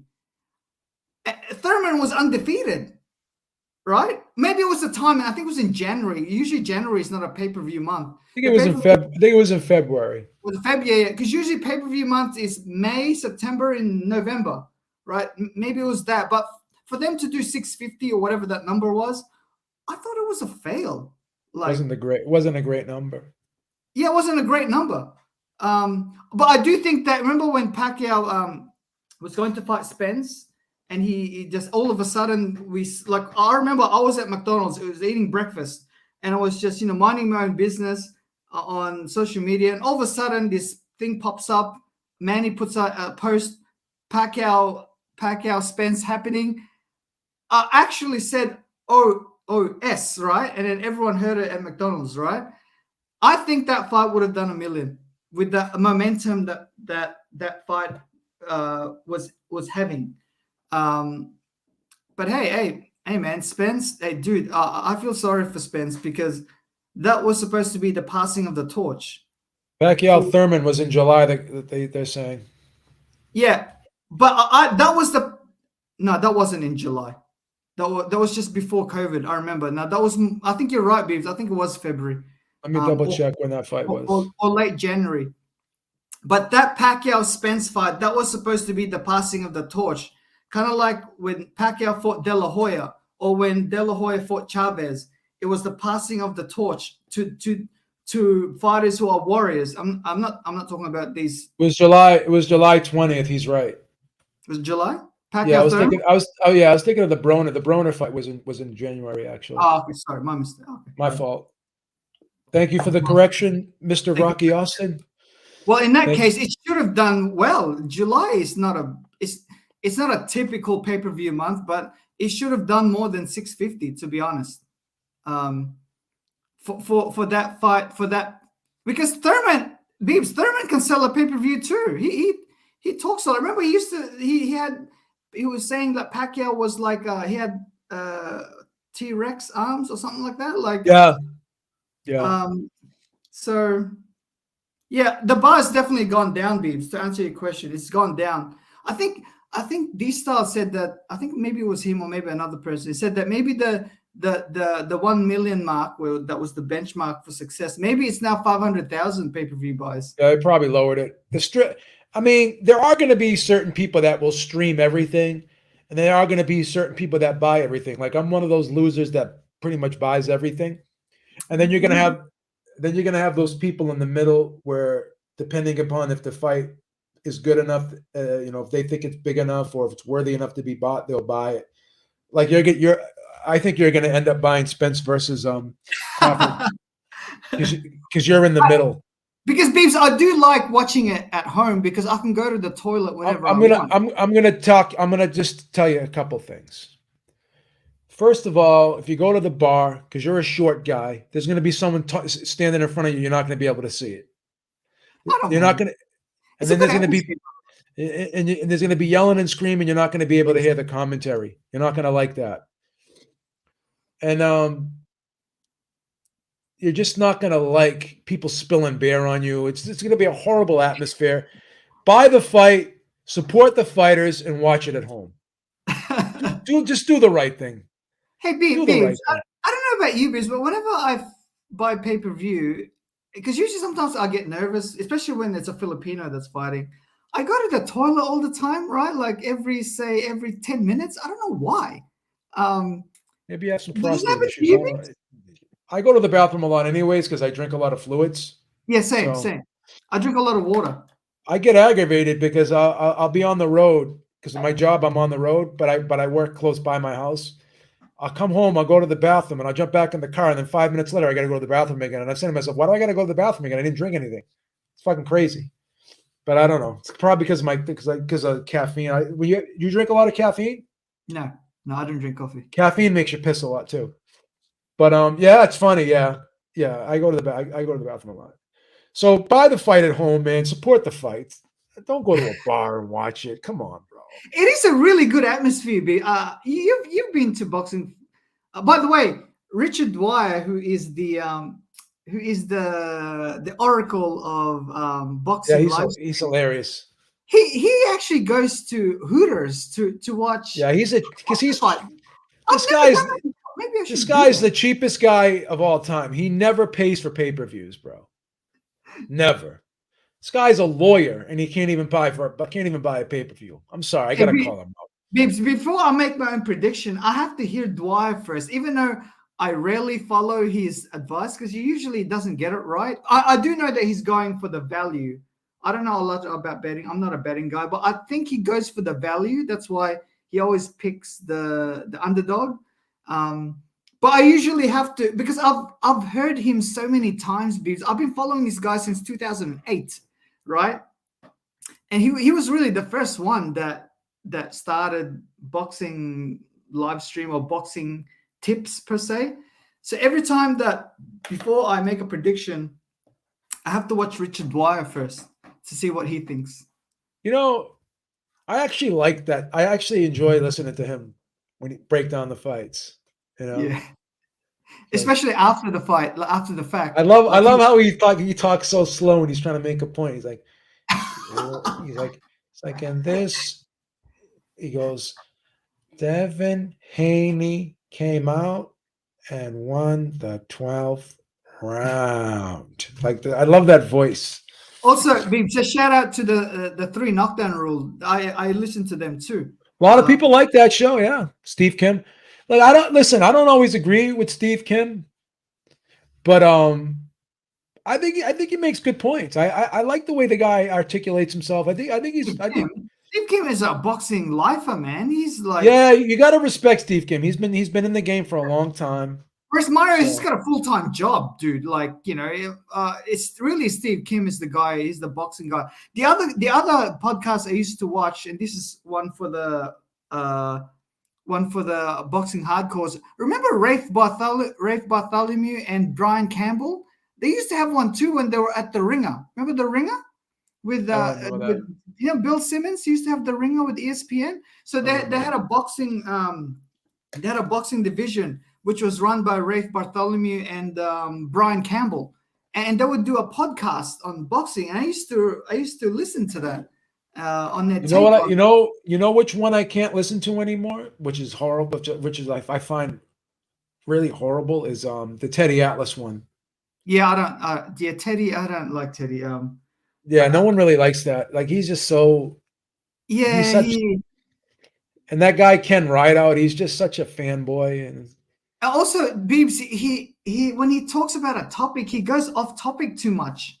Like he talks for like friggin' 30 minutes about a certain topic. Like, you know what I mean? Like that's the reason why ESPN got rid of him, because you gotta stay on topic, and you can't talk for like 20 minutes, like on, because you know you gotta go to a commercial, blah blah blah. He's such a virtue signaler too. Like, oh, I'm gonna put a petition up, and everyone's gonna like, dude, like all of a sudden you care about boxing again. You fucking you're a fucking shill for the fucking UFC now. You don't care about fucking boxing anymore.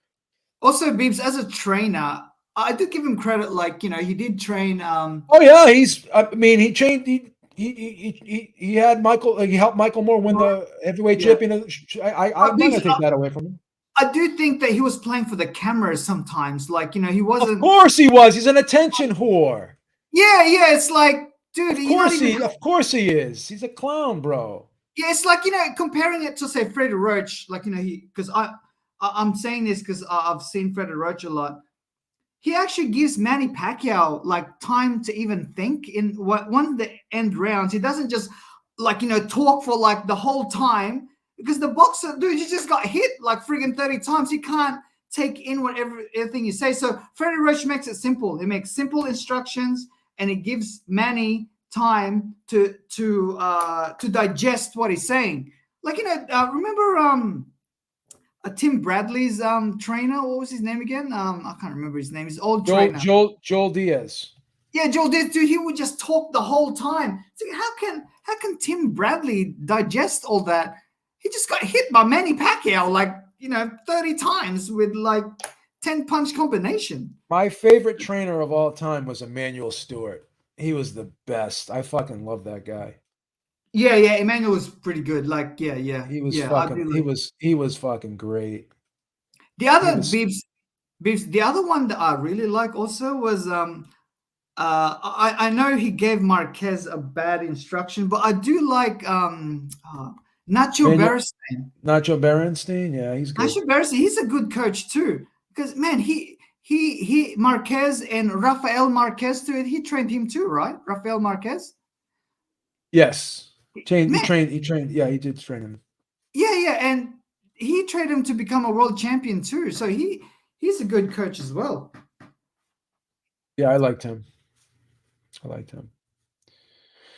Well, I think that's about it, man. Before you go, I just want to show you something because I know you're a fan of his. But Beebs, have a look at this, Beebs. Can you see that? Sugar Ray Leonard? No, man, that's Bruce Lee, dude. That's your like. Oh, get him out of here! Come on. That's Bruce Lee next to the movie star. Oh, come on, man. Hey, Beebs. You need to go to Seattle. Who would win? Who would win? Bruce Lee or Captain America? Of course, Captain America, man. Captain America, isn't he a mutant? Bruce Lee's a human being. He's got the super serum.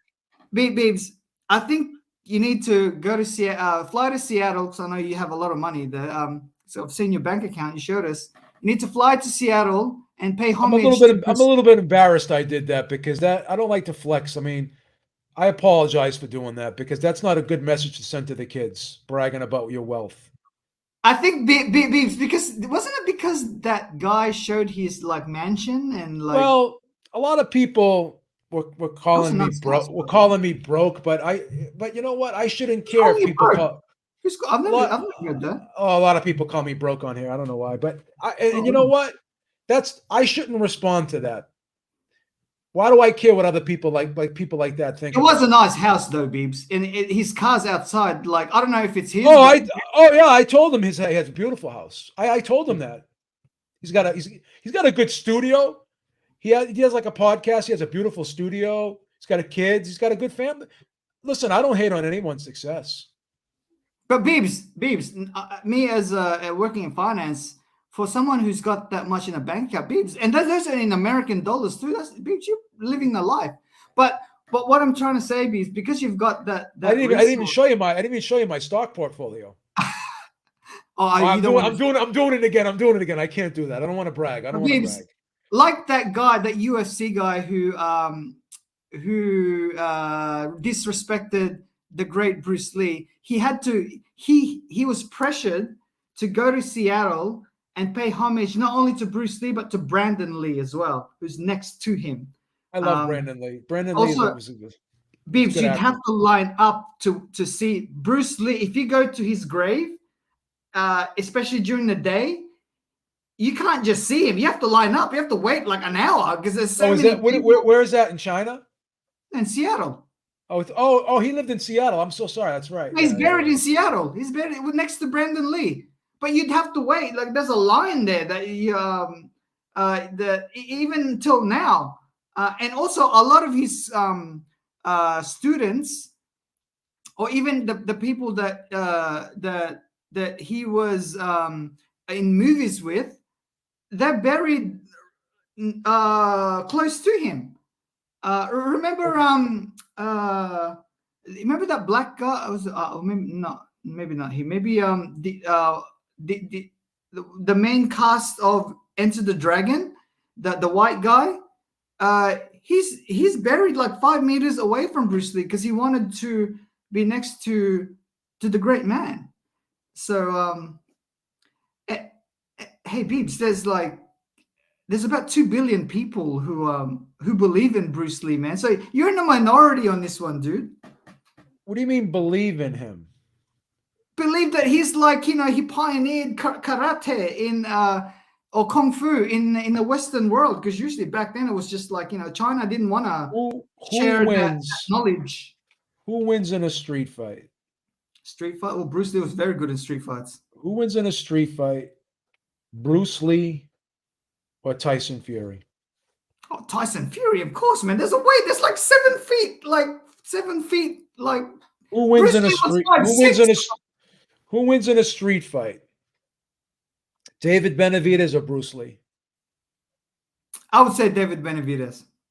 6 foot. All right. How tall is he? 6 foot. Like whatever. It's like 6'2" or something. Who wins in a street fight? Devin Haney or Bruce Lee? Oh, Bruce Lee for sure. No, Bruce Lee. come on. Devin Haney hasn't got a chin. Come on. Bruce Lee would kill him. Like Bruce Lee can do wrestling and stuff like that. Like Devin Haney can't do that. He's only got one skill. It's boxing. Come on, please. Hey, by the way, Beebs, have you seen that fight with Chuck Norris where they're in the Coliseum? Oh my God, man, that's the best shot in terms of like combat between two people. Have you seen that? It's basic choreography, man. That's not real. Beebs, just a little story. My dad's sister, she owned a cinema in Philippines, right? This was in the mid 80s. So I think Bruce Lee died in the early 70s. I can't remember. So this is maybe 15 years after he died. My aunt, she would show, because back then in the early in the mid 80s, say for example they had Rambo, right? as the main feature. The second movie would be like Enter the Dragon or like his Big Boss or something, right? So, but because it was my aunt's cinema, we were actually allowed to go in the cinema whenever we want, and we would get popcorn whenever we want, like with my cousin, which is her son. Because I remember even in the second movie, which was Enter the Dragon, the cinema was full. Like even though it was like in boxing, which is the second act or whatever they call it, the undercard. When Enter the Dragon came on, right, the cinema was full, and this was 15 years after he died. So that shows you like this isn't Philippines. Philippines is not a Chinese. They don't have a Chinese background. They have a Spanish background, right? So even Asians who are not of Chinese background, they still wanted to watch Bruce Lee because he was Penny. Yeah, go. You're misconstruing my argument. All right, what's your argument? I never said he wasn't popular. I never said he wasn't a great athlete. Never said I didn't like the guy. Never said I didn't respect the guy. But when I hear all these crazy things like Bruce Lee could, I have discussions with people saying that Bruce Lee could beat up Mike Tyson in a fight. No. And I'm just saying, no, he's not a real fighter. Oh, I do think he's a real fighter. Yeah. Dude, he fought, what's his name? Dude, China brought a Shaolin monk to beat him up, or to even kill him, right? Because he was teaching. It's all hearsay. No, dude, that's actually true. That's true. Even Linda Lee was there. Is there any video footage of it? Beebs, I know you've said this, Beebs. Video 19. Give me 1 second. Give me 1 second. I'm gonna come back. I gotta go to the bathroom real quick. I'll be right back. 2 seconds. All right, okay. All right. Whilst Beebs is going to the toilet, let me read some of the comments here. Let me July 20th, 1973. Thank you, Iceman. Be like water is a great quote. Yeah, be water, my friend. Boxing is our thing. We don't do martial arts. Maybe, but boxing. Yeah, that's true. Dolphin time. Bruce Lee is a real fighter, and this weight class for a reason. So don't forget. Dan, yeah, that is true. Yeah, that pugilism. I think that was one of his students, right? Dan Onosanto. I think wasn't he also in Nonito Donair's corner for one of his fights? Nowadays, no street fights. Winner is the one who shoots first. Yeah, that is true. Thank you, Little Penny. Sorry about that. So, who wins in a street fight? This is the $1 million one right now. All right, give it to me. Jake Paul or Bruce Lee?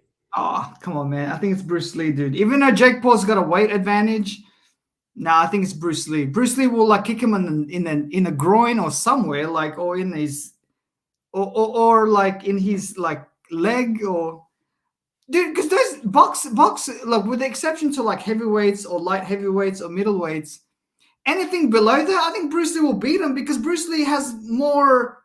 He can like grapple. He can hit you in the leg. Boxers don't know how to hit guys in the leg. Who wins in a street fight? Bruce Lee or LL Cool J? Because LL Cool J's got boxing background.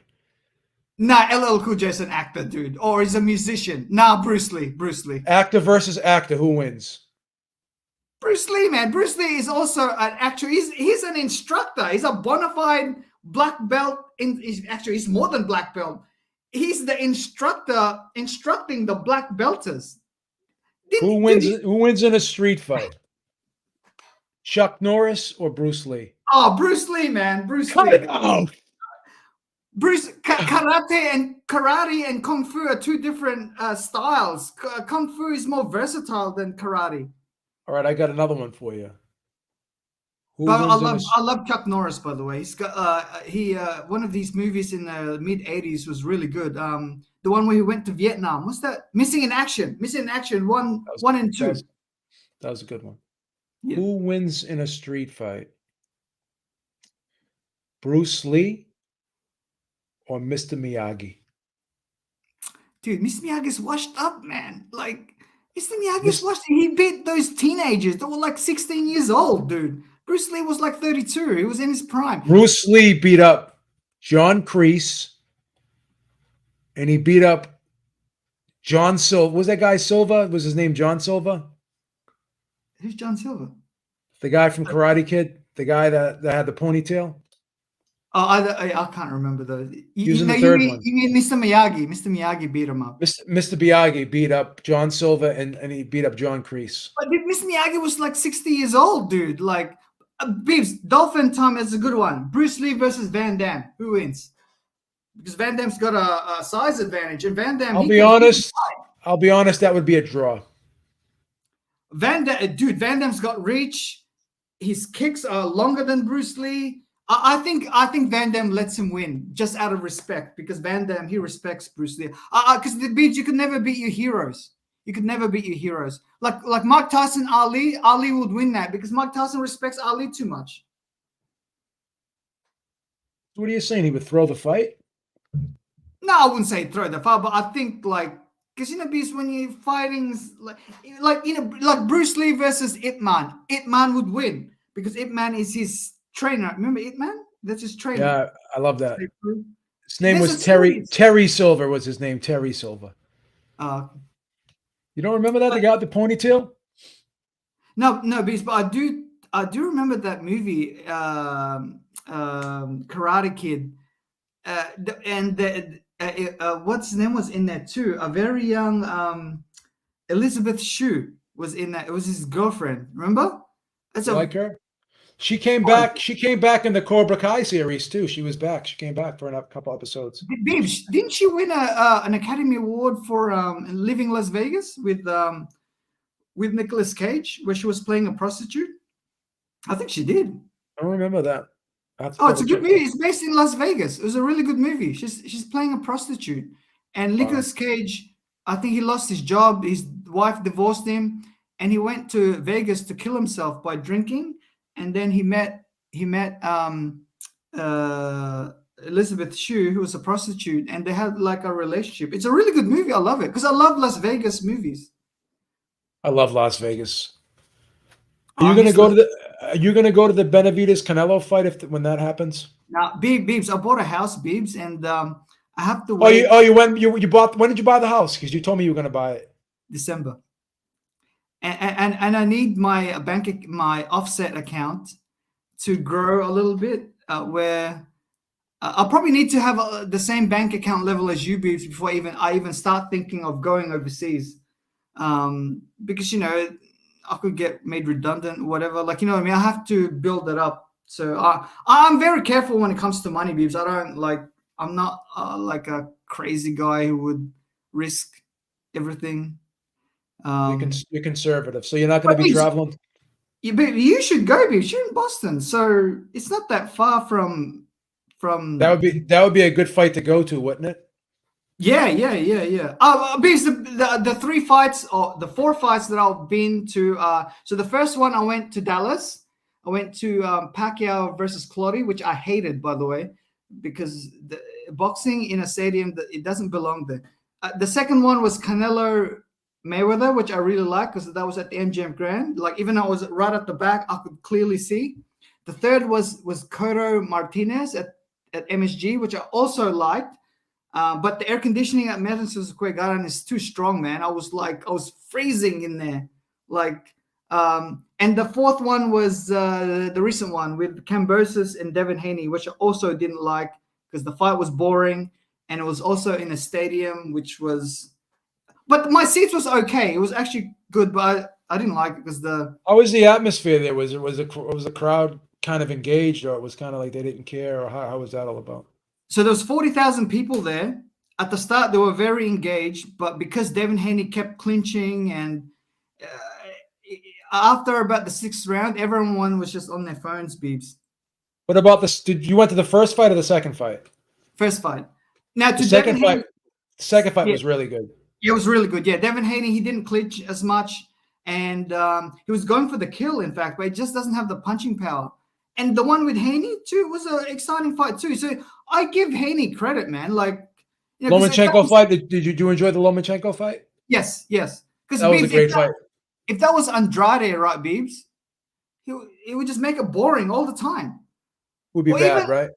Or even when Mayweather when he reached 140 and 147, dude, he had Mosley in survival mode and he didn't want to go for the kill. Remember that, Beeps?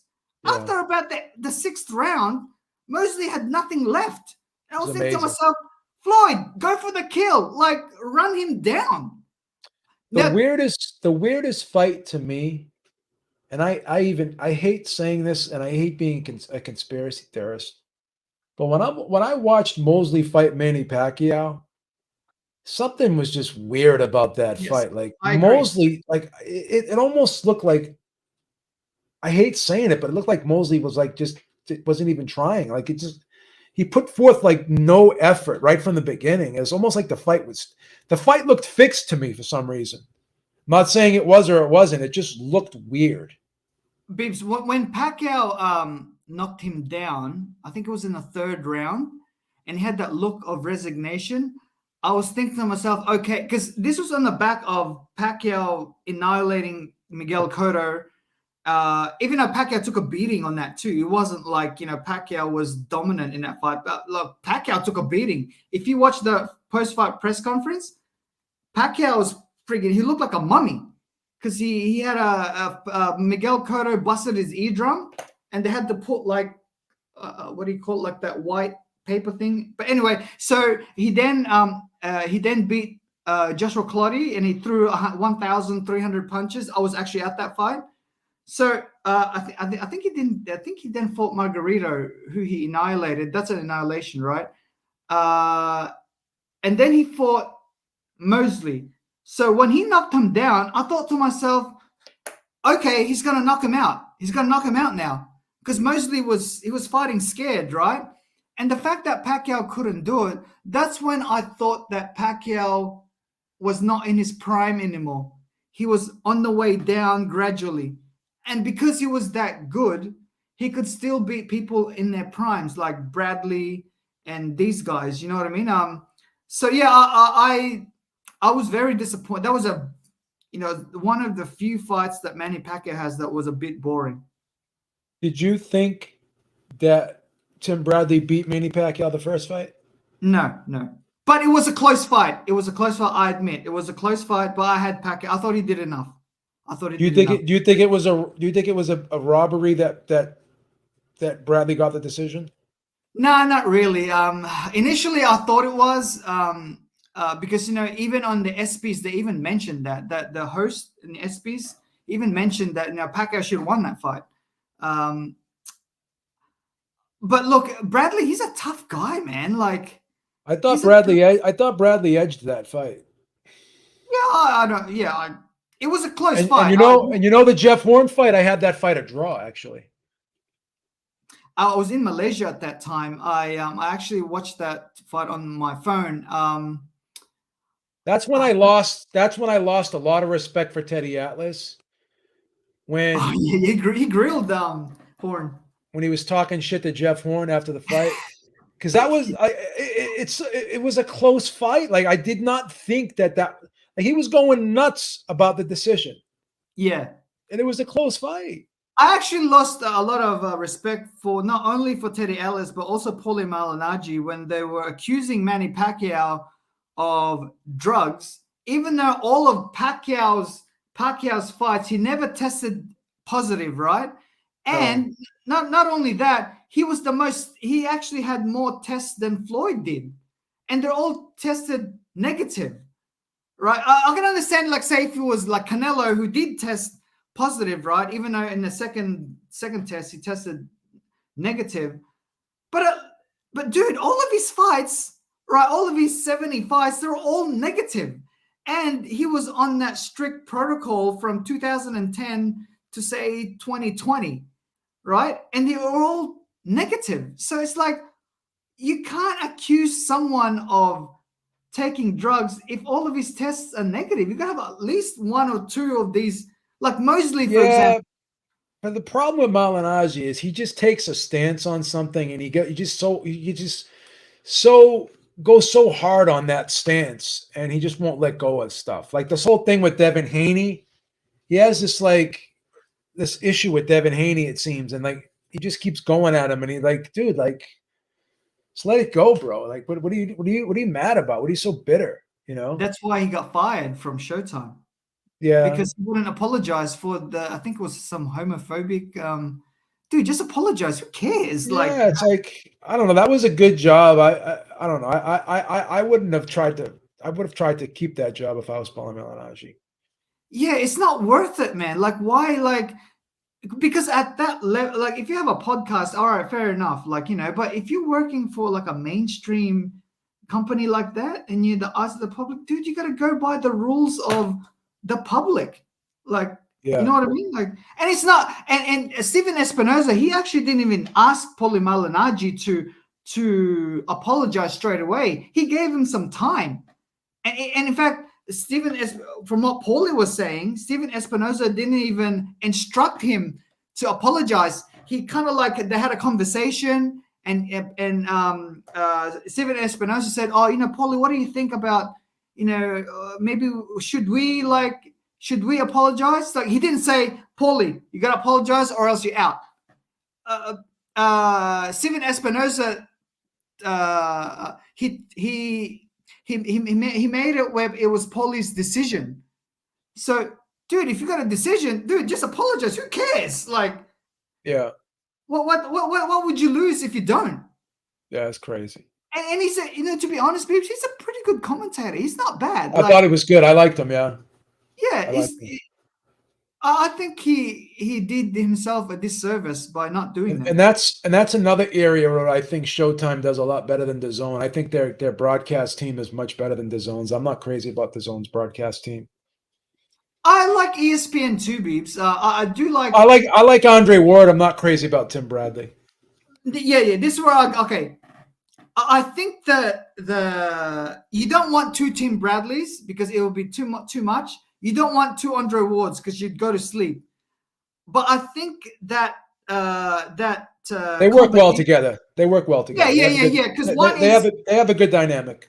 Yeah, the only problem I have is with Tim Bradley is when he was fighting, he was never that guy who would like throw like money to the screen, or it was something that he manufactured afterwards. That's something that for me, like, it seems a little fake. Or maybe he was like that, but because he was instructed to, like, he couldn't do it. I don't know, but that's the only thing that I have a problem with Tim Bradley. But apart from that, I think the combination is that it's quite good. Yeah. And they're what's it called? The announcer, he does the NCAA championship. Joe Tessitore. He's quite good too. I like Joe Tessitore because he plays his role. I just don't like what's his name, not Mario, Renault, that guy from Showtime where he keeps saying "Mamma Mia" or like. Oh, Moro Ronaldo. Yeah, he goes overboard, man. Like, too much. He kind of grew on me a little bit. He kind of calmed down a little bit, I think. Has he? Yeah. Okay. All right. But calmed down a little bit. The best to me is that the best combination to me was George Foreman, Jim Lampley, and what's his name? Larry Merchant. Yeah, that was the best combination for me. Because George is very articulate. By the way, have you seen that movie, Beeps? The Big George Foreman? Haven't seen it yet. I've seen it. Maybe as a boxing fan, I didn't like it. I thought it went too fast. It was very predictable because I kind of knew like George's. Well, how would it not be predictable if you already know the story of George Foreman, bro? Yeah, but the thing is, Titanic was also predictable, right? You knew that the ship was going to sink, but it was still a great movie because they made it like a love story. You know what I mean? Whereas with George, it's like too predictable. Like, I don't know. It was a 2-hour movie. I thought I didn't like it. I prefer a movie like Cinderella Man. Have you seen Cinderella Man? You know what? Yeah, I love that movie. You know what movie was bad? It's Creed 3. Did you see Creed 3? No. I didn't like that. I didn't like that boxing movie with the what was his name? With Clint Eastwood. It was a female movie. The $1 Million Baby? Yeah, I didn't like that. Did you like that? It was okay. I like the fighter though. I like the fighter with Mark Wahlberg. I just I thought it think was Mark good. Wahlberg shouldn't have played that character because he looked nothing like Mickey Ward. They couldn't find an Irish guy to play that part. He's a good actor though. Oh, he's a great actor. Have you seen Boogie Nights? Yeah, I like that movie. That was his first movie, man. That was his What do you mean first movie. that wasn't his first movie. Yeah, it was his first movie. It was his debut movie. Are you serious? Yeah, Let me Google that. Mark Wahlberg's first movie. I don't know if that's true or not. that's true. Wasn't he in Fear? He was in Fear before that. I don't know, but Bibbs, Ashley Graham, who played a roller girl, she was really good in that movie. Mark Wahlberg. He's been in a lot of good movies. Mark Wahlberg. First movie. Or just go to his Wikipedia, and then it will. Wahlberg made his screen debut in Renaissance Man 1994 and then had his first starring role in Fear. Oh, okay. All right. Okay. All right. So that You're was right. yeah. I haven't seen Fear. What's that about? Oh, it was a great movie. When he was kind of like this, he was like this guy, and he playing this like nice guy role to this girl, but like he kind of like a weirdo. It was hilarious. What about Enter the Dragon, Beebs? What do you think about Enter the Dragon, the movie of all movies? Here's the problem with Enter the Dragon. Oh no! Come on, it's an all-time classic. 1970 or 1960. So Bruce Lee and John Saxon. Oh yeah, the black guy. Is it the black John guy? Saxon was the white guy. The other guy was the other guy with the afro. I forget his name. That was Yeah, he was good too. I forget his name. But they're standing in the middle of this like Coliseum type thing, right? And you're surrounded by a whole bunch of people. Oh yeah. That was in the morning. Yeah. And the guys and the guys telling them, Jim Brown, that's the guy's name. And the guys telling them, okay, you go. And there's like 50 people there, maybe 100 people there. And they're attacking these guys two at a time. In real life, everyone would have just bum rushed the guy and killed him, right? Like in the Warriors, when Cleon was in Yankee Stadium, right? And the Riffs were all there, and then the guy goes, "He's the one. He shot Cyrus." But and then the Riffs all jump on him and start beating the shit out of him. They didn't go at him one at a time. His name was Jim Kelly. That black guy's name was Jim Kelly. Yeah. But Beebs, this is karate, Beebs. You got rules. So the fact that they all went at him one at a time when there's like 100 of them is just so stupid, bro. Yeah, but Beebs, that happens sometimes. It's so stupid, bro. Yeah, but Beebs, I remember when now I don't know if this is true, but it's written like remember when Greece and the Trojans, when they were fighting each other. This was back in the BC days. So you had Achilles, right? Achilles and Hector, right? So these were the two empires back then. And Greece went to Troy, which is in Turkey, right? So they went over there, right? So there would have been at least 100,000 soldiers on each side, so 200,000. So they meet up together, right? And they fight. And then when the soldiers saw Achilles and Hector looking at each other, they formed a circle. So all of these soldiers, right? They stopped fighting each other, and they just wanted to see these two great men fight each other. Achilles won, right? But so sometimes when you have two great fighters like Bruce Lee and, for example, Chuck Norris, even though you want to kill whoever's next to you, you'd want to see that. So there's certain rules, especially with karate, man. You can't just like you're talking about Mr. Hand and you're trying to put honor and Mr. Hand in the same sentence. This was a guy that was drugging females and getting them dependent on heroin and using them as prostitutes. And now you're trying to like say this guy had honor? Hey, Bibbs, he would actually send like 6 girls, and you can pick which one. You can actually pick more than one. In fact, the Jim Kelly. Here's another problem with Bruce Lee. Good guy, man. Here's another problem with Bruce Lee. They sent 6 girls to his room. He doesn't even bang one. He doesn't bang any of them. Yeah, no. He picked the what's it called? The spy. The spy. Yeah. But he didn't even bang her. Yeah, because he had a mission, man. Come on, Bibbs. He had a mission. That's not. But you can still do the mission and bang the girl. Bang the girl first, and do the mission after. Come on. But you don't have any energy. He had to climb. No, come on. Now he wouldn't have any energy. Gone after Bibbs. Come on. They had Cialis back then. Come on. They had what? Cialis back then. What is that? Erectile dysfunction medication. Hey, Bibbs. There's a lot of quotes in that movie too, which still, for example, don't think. What is it? Don't think, feel. Remember when he was instructing that his student? Listen, if someone's pulling a gun on you, right?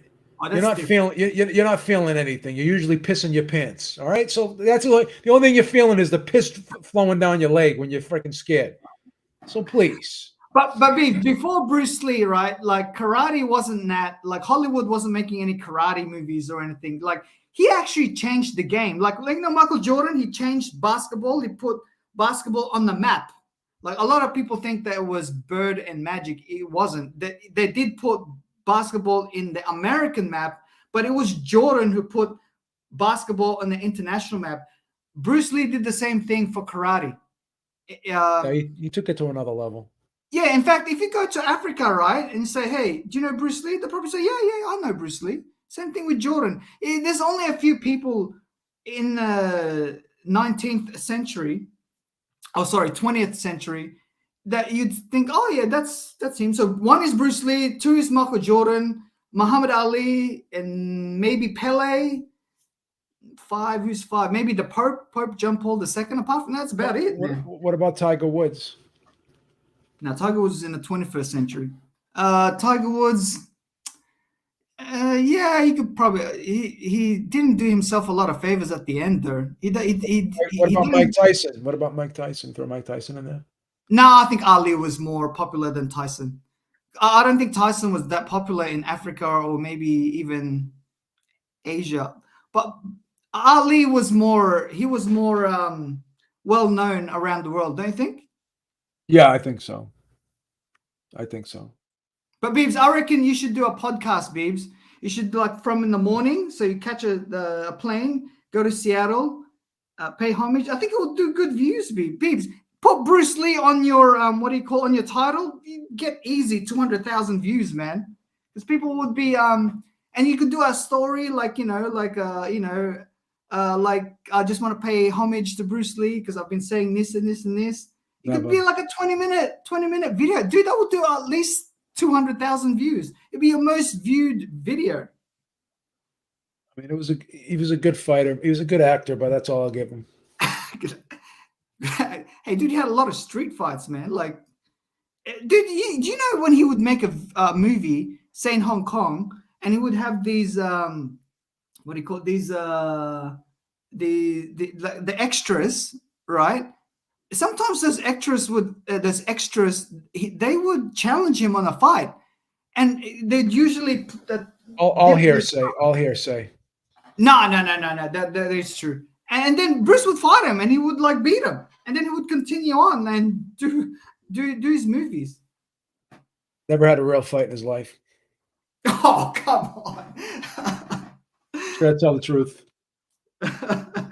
Hey, Beef, by the way, what did you think of Clarissa Shields' performance today? I didn't even watch it. Yeah, I didn't either. I did know she won by unanimous decision, though. I didn't even watch it. She should have knocked her out, though, because isn't she a last replacement? I had no interest whatsoever in that fight. Yeah, man.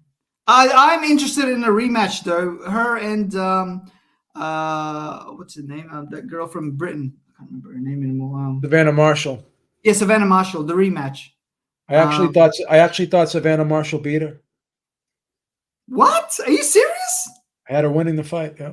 Nah, man. Clarissa Sugar Ray Leonard her. I don't think so.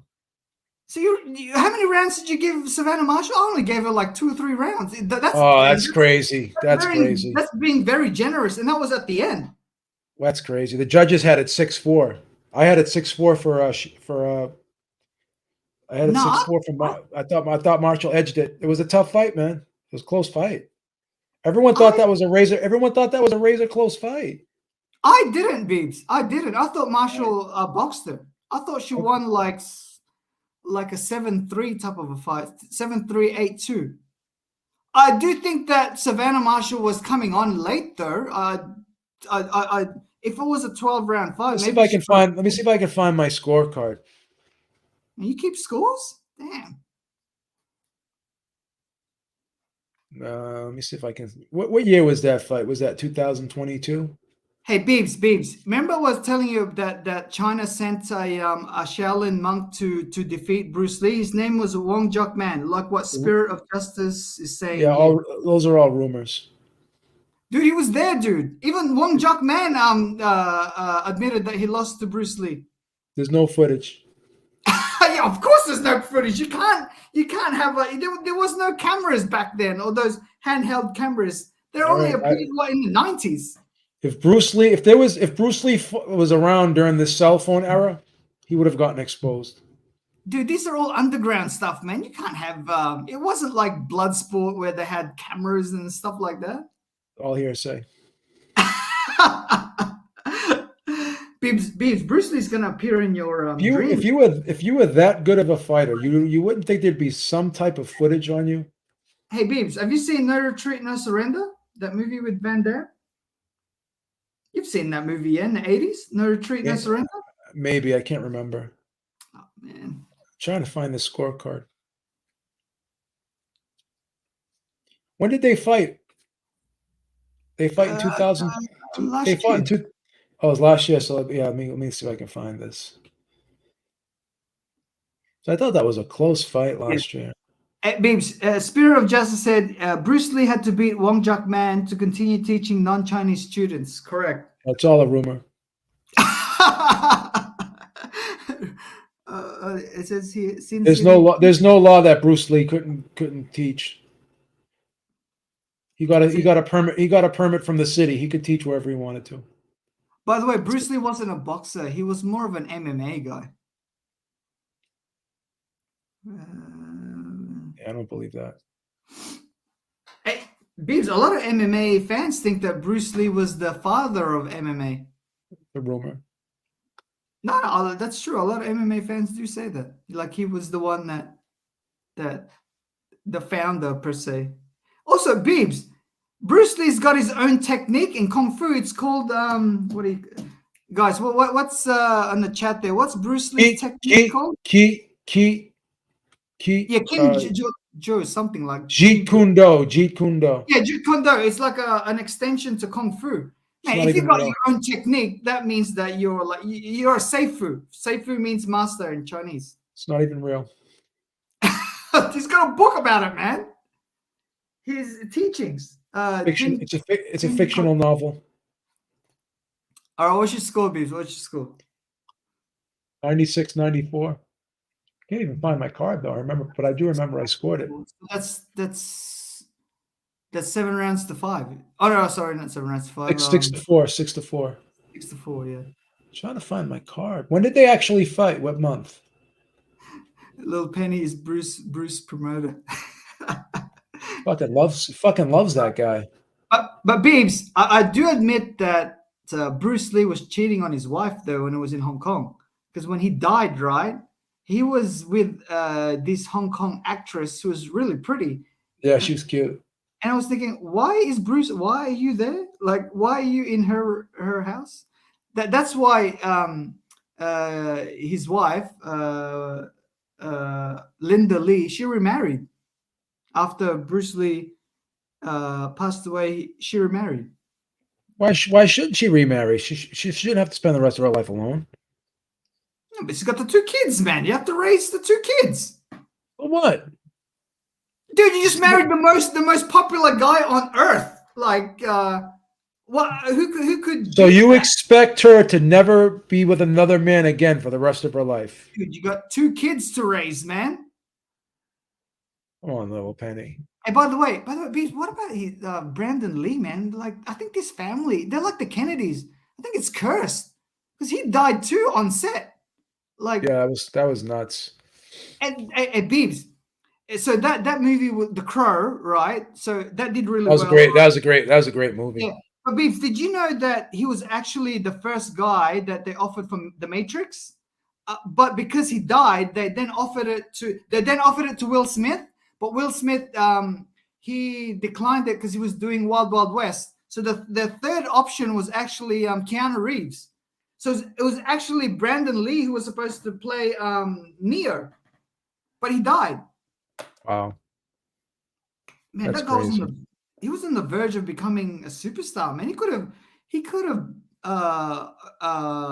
have beaten his father's legacy, like if he had, because The Matrix, man, that did really well. He probably would have done Born Identity after that. Who knows? Yeah. All right, little Penny.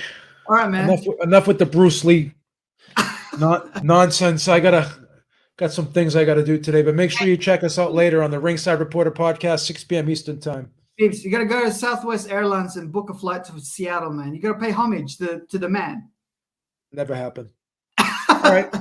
All right, man. Take care. See you later, man.